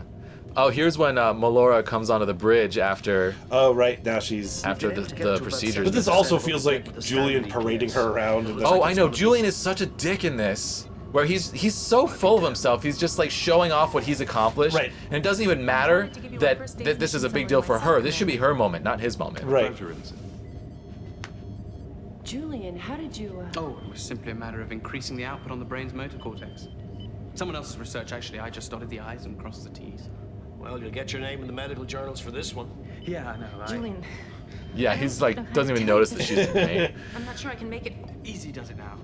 So yeah, this sets up this whole plot line where the procedure doesn't take right away, and she needs to go in for more treatments, but also means that it can be stopped. Which kind of gives her the time to think got- about what she's doing, right, she's which got is the really out. interesting. Yeah. Because it never even occurred to her that she wouldn't want this. Right. But then when she realizes that she can't like float in her room anymore because that would upset her nervous system, and that she can never go back to her home planet, things kind of become different for her. Yeah, and that's another. Which I really like. Yeah, I like it. It's very hand wavy though, also, because it feels like we can fix this problem, but then here's the consequence that cannot be fixed. Like, really? Well, I like it because it's like we can fix this problem, but if you look at this problem as a piece of you and recognize that there are things about it that are necessary to you being who you are, then maybe it isn't a problem and you can alter your thinking about it. I think that's a really great message. I think they need to have it in there for the story, Uh-huh. but it also is one of those things that doesn't quite jive. It doesn't quite make sense. It works for me. In the same way, like when they put the gravity low, you know, it's like the two of them both bounce around the same as if that's normal. Like where when she's in this gravity, she can't move. Everyone else can move around fine. When they set it to her home gravity, Julian moves around the way she does. He's just not used to it. So it's, you know. Yeah. I'm okay with it.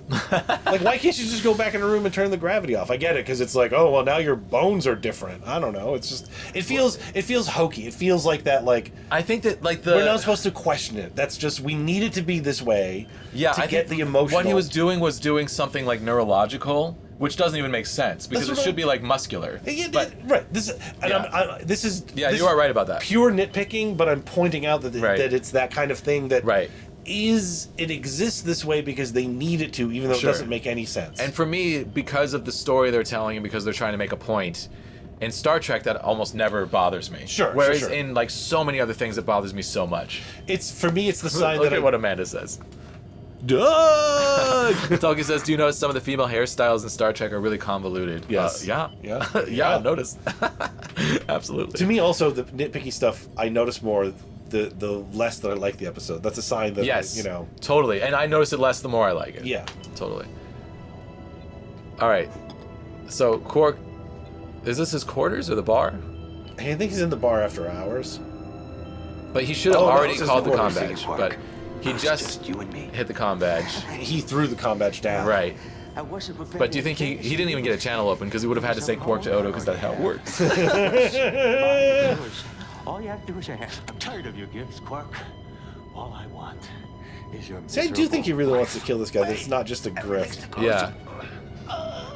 I do think we should nominate Space Face Dick as Alien of the Season. How does 199 bars of gold press platinum sound to you? And now, based on the other things that we've seen, that's a lot. And see, this is what makes me think that... It's a start. that's what he wanted all along. He just wanted to like ring this guy for everything he's got. Yeah, or kill him. Or kill him. Yeah. I think you would kill him. Don't get me wrong. I think you would kill him, but I think that it's not like his biggest priority. And okay, once again we're doing a procedure and she's naked and and her hair is all. But you're gonna have to wear a towel for the rest of your life. Control. You're gonna have to give up the low grav environment. You knew that was the trade-off. So she already knew that before they started this, but we didn't see that. Right. It seemed like a good trade. Until I realized I couldn't do it anymore. If I could just spend... I'm just concerned that going back and forth could ultimately lead to a loss of fine motor control. Meaning? Based on what? This is just, I don't know. Complex tasks could be affected. This feels, it's so... So basically this procedure he's doing to her could destroy her ability to function. Right. Which it seems like he didn't really tell her. Yeah. Because like... It feels a little funky. Again, this is like they need to get to a certain place, and they really don't spend a lot of time shoring it up or making it make sense. Yeah, but you know, and here they're saying pretty close, good enough for going back and forth. Good enough for Paramount TV. Good enough for Paramount TV. Oh, this medical procedure someone started working on however many years ago, and it's just been sitting there in the database for anyone to finish. And I'm just going to finish it. And it works perfect. Right. Okay. Partner, valid cop. Look at this guy. Oh, I love the space troll. He's straight out of Labyrinth. He's like he's beautiful. What's his name? For your inspection. Hoggart. Hoggart. Yeah. From I do like how these two stories combine, where the shuttlecraft is coming back. Well, they don't combine so much as they collide. They collide, exactly. Yeah. So back in the ship. Space Face Dick is trying to escape with Quark, and then he runs into Melora and Jadzia. Come on, move it. And now we get this whole climax, which is them going to the other side of the killed that other wormhole. guy. He killed Hoggart. Is that his name, Haggart? I don't know. Do you know who I'm talking about? Yes. In Labyrinth? Yeah. Big head weirdo. Yeah, he does look like him. I made it sound when he quit my nitpicking. Yeah. She's always right. We know She is always right. So they go to the other side of the wormhole. Now the cops are after him. Yeah. What was that? I'm not sure. What was it? Oh, you're sure. Another ship coming through the wormhole. Take us to war. So, yeah, the climax of this is basically that, well, let's get to it. That Melora has to, that Melora doesn't have to, but she turns off the gravity in the shuttle, and she's so good at being in low gravity that she's able to overpower this guy. Right. Oh, and then we skip past it, but then she got shot, and that Bashir thought she was dead. Right. Oh, we should go back to that, because that's something the writer was complaining about. That's back further. That's like when they... Energize. Chief, with me. This is Got it. something special in mind for you.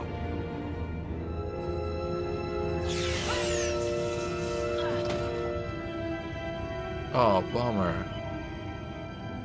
Yeah, the writer's right. He did not sell that. Right. They just his criticism was they just do a pan to Bashir, and he wanted Bashir to be yelling, like screaming or something. No, yeah, I think that's right. And yeah, later on they say that she survived because these neural stimulating treatments prevented the phaser from killing her somehow, which I'm fine with. Sure. Do I make myself clear? But I really like this performance. Get a good view of Jedzia's hair brooch. Doctor, Chief, with me. Beam us to the Rio Grande.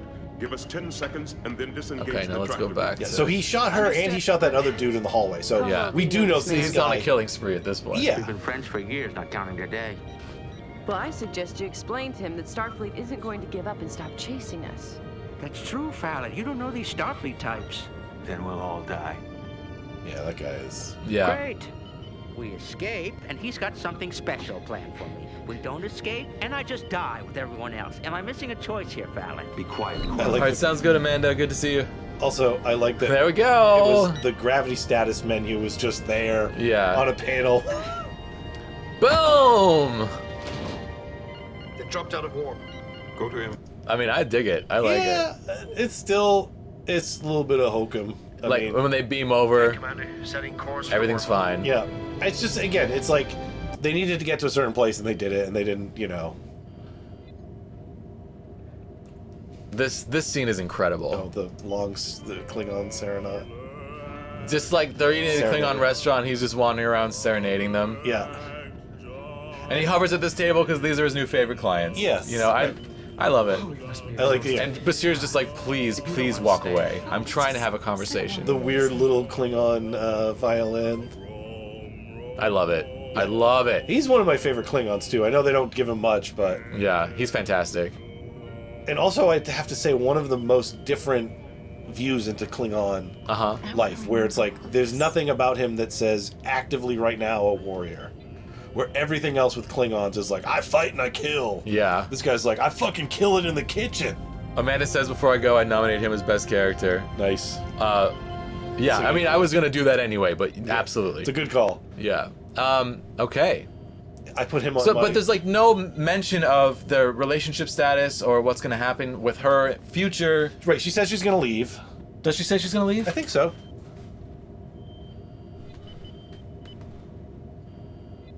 Oh yeah, if you don't want to If you stay. don't want to stay. No, let's just sit. Oh, that's stay here. On someone. I am. Well, you can that effect of the treatment. She's not going to continue with the treatment. Right. They don't say it. Nothing about her leaving. Yeah. Just, it's her decision. It almost feels like her decision to not continue with the treatments means that Bashir doesn't want to date her anymore and that she has to transfer. You know what I mean? Like, that's what it feels like, but they don't say that. Yeah. It's really confusing. I don't really know. I don't, like, know what happens to her. Right. I'm perturbed by that.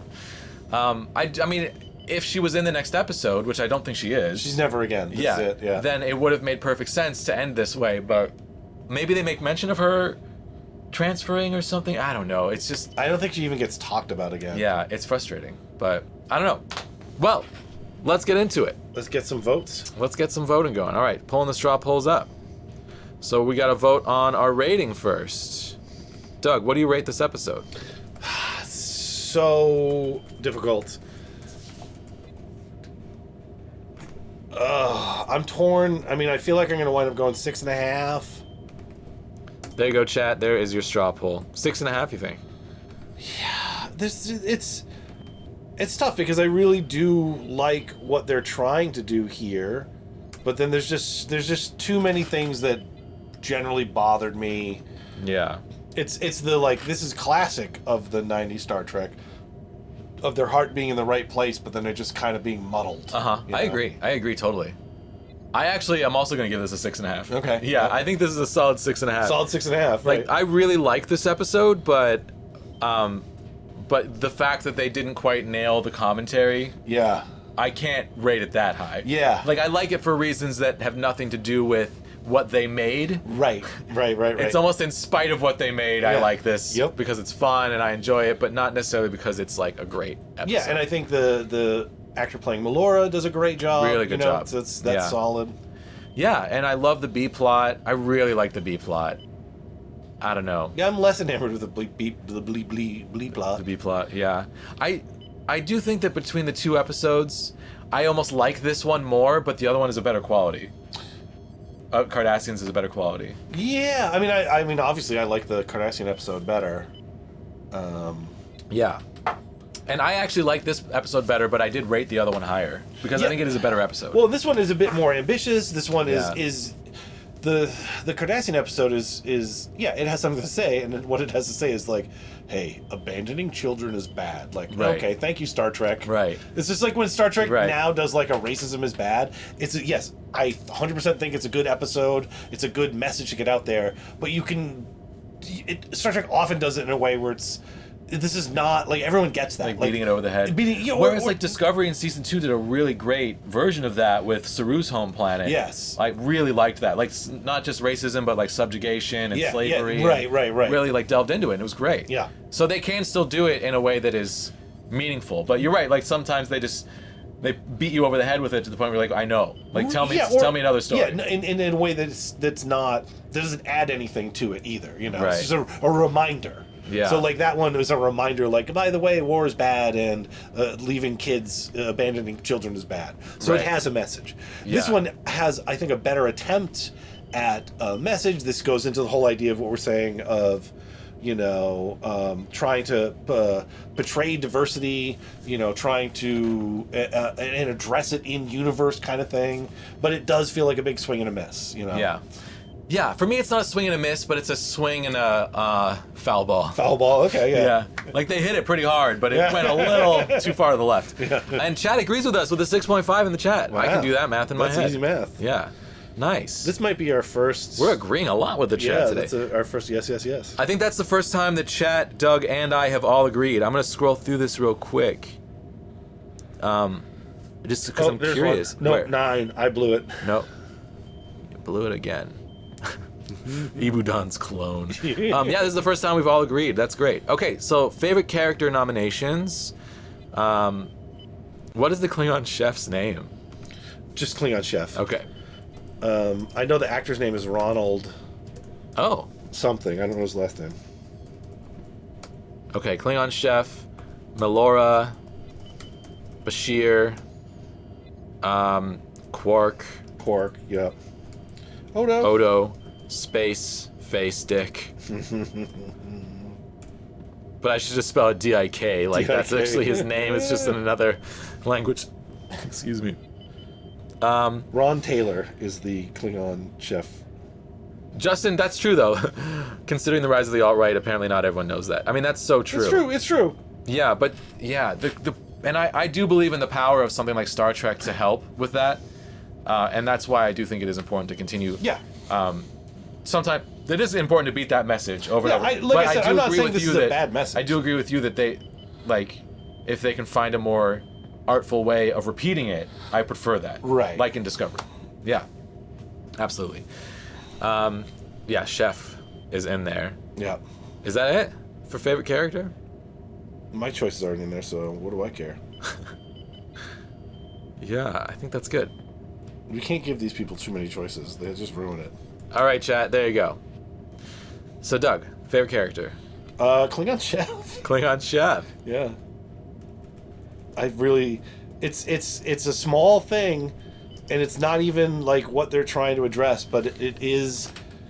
You know, Klingons are kind of presented as super one-dimensional through most of TNG. Yeah. Definitely through TOS, where they're just like, we're the bad guys. Right. And then in TNG, they're like, we used to be the bad guys, but you know what? It turns out we also have a culture. You know, which is like, yes, of course that's the case. But then it still is this very narrow thing. Like, they're all warriors, everyone's fighting, it's all honor. Yeah. And then Worf is torn a little bit, you know. And then we meet anyone who breaks that mold is, you know, some form of an outsider. It's not someone within the Klingon society itself, right? And then DS9 turns the Klingons into basically drunken brawlers. Like, right. All the Klingons you see are just like, I guess, they're Klingons all Guy Gardner. yeah, they're all on the road. They're all just like, we just want to get here and fuck and kill and drink and be gone. Yeah. And so then just having, hey, in Klingon society, there's probably people who are chefs. There's definitely musicians because they have Klingon opera is a huge thing. Right. There have to be like Klingon scientists and poets and sometimes there are Klingons who are chefs and play music, this guy. Right. And who knows? Maybe this guy had a background where he's conscripted into the Klingon army. You know, maybe he was a general. Maybe he was a big fighter. Who knows? But it's just such a different view of Klingons in a way that I don't think any Star Trek has done to this level. Yeah. And also, it's just wonderful. Just like a guy who likes his cooking. Totally. Yeah, I mean, I think that I also have to give favorite character. Cuisine is scooping. Yeah. Wow. Done. I do have to give my favorite character to Klingon Chef also. And for me, the reasoning's a little different. It's because the happiest I feel in this episode is whenever he's on screen. And that tells me that he's my favorite character in this episode. Yes, Klingon Chef for me also. And then who does chat say? Who doesn't? How can that not make you feel happy? Yeah, he's so good. Oh, fun fact I just read. Oh, Space Face Dick won for chat's favorite character. Oh. Good on you, Space Face Dick. This actor, Ron Taylor, that plays the Klingon chef, best known for doing the voice of Bleeding Gums Murphy on The Simpsons. Oh, interesting. Okay, best performance. This one's gonna be tough. Okay, Space Face Dick. Whoa. Klingon Chef. Melora. And then who else? I think we got to put Odo in there for that slow turn. Yep. Sorry, I'm getting lost in like. I'll throw Quark in there. Ron Taylor trivia. I'll throw Bashir in there. I think those are the standouts in this episode. Yeah, that's good for me. But I gotta shit. Well, while chat votes, you want some more Ron Taylor trivia? The guy playing the Klingon chef. Yes. He was on Broadway and played Porthos to Brent Spiner's Aramis in 1984 production of The Three Musketeers. That's the year I was born. So Data, I wonder if that's why I'm here. Data and the Klingon chef were both in a production of Three Musketeers on Broadway in the 80s. Who was the third Musketeer? Which is bananas. That is crazy. I love it. And then another Star Trek person who I don't know, Roy Brocksmith. He was also in that Three Musketeers. Can you show? That's the stratagema. Okay, Justin, wait, one more. Yes. Ron Taylor is the birth name of Tiny Ron, who plays Mahardu, the giant guy. that follows around Zek. So he chose the name Tiny Ron because Ron Taylor already existed in the Screen Actors Guild. Wow, that is crazy. So they're both Ron Taylors. This is so intricate now. Yeah, there's too much Klingon chef trivia. I mean, not too much for me. Not too much for me. I could do with some more. I thought just Bleeding Gums Murphy was enough. I know. It gets deeper. That sometimes diving in those wells is so satisfying. That was a really good one. Thank you you. know, Thank like you. that was like a. I mean, I'm sure if we kept going, we'd get to Kevin Bacon, but we don't need to. We don't need to. Justin, remember when Trump wanted to buy Greenland? Do we need to talk about that? Yeah. Yeah. And then we have like an ambassador to countries. So we have an ambassador to Greenland. The ambassador to Greenland is a woman who was also in the 80s movie Beastmaster. This is a true fun fact about the country we live in right now. Wait, did Trump appoint her? Yeah, she's like a Trump appointee. That's amazing. It's terrifying and amazing. So that's a weird internet rabbit hole. Okay, Justin says, I imagine that a Klingon spice cabinet is just bottles of different kinds of blood. Yep. Yes. Best performance, Julian 0G thrusting Bashir. Best performance. This is hard. Who do you say? Melora. Melora. Yep. Well, you know me. Again, I favor the guest actors. Yeah, and what's the actress's name? Sometimes I regret going this way with my spreadsheet. I wanted it to be the real person's name. We could have done the character. Right. I chose not to. Well, no, it's good to differentiate, you know. I mean... Yeah. They are not their character. They're not their characters. No. Actors should have their due. And while you're doing this, like... I think... Stunt doubles... Co-stars, guest stars, there she is. Daphne Ashbrook. And, yeah, click on her because she was in something.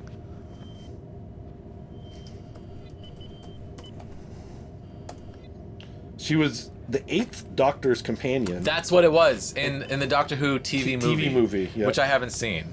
So I haven't seen it, but I was shocked to find that out. So this was actually like a big deal in fan circles that a Doctor Who companion was guest starring on Deep Space Nine, which is kind of cool. I love that kind of shit. Man, best performance is tough for me.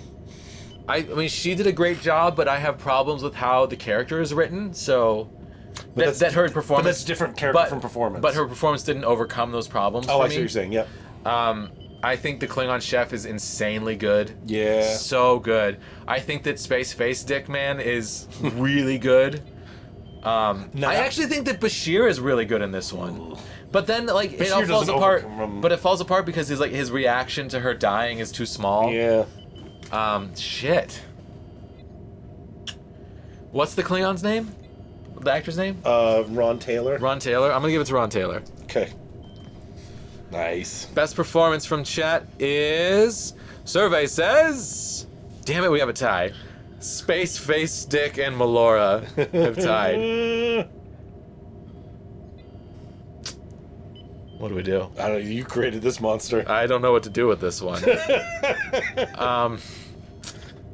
Shit. Can someone else please vote?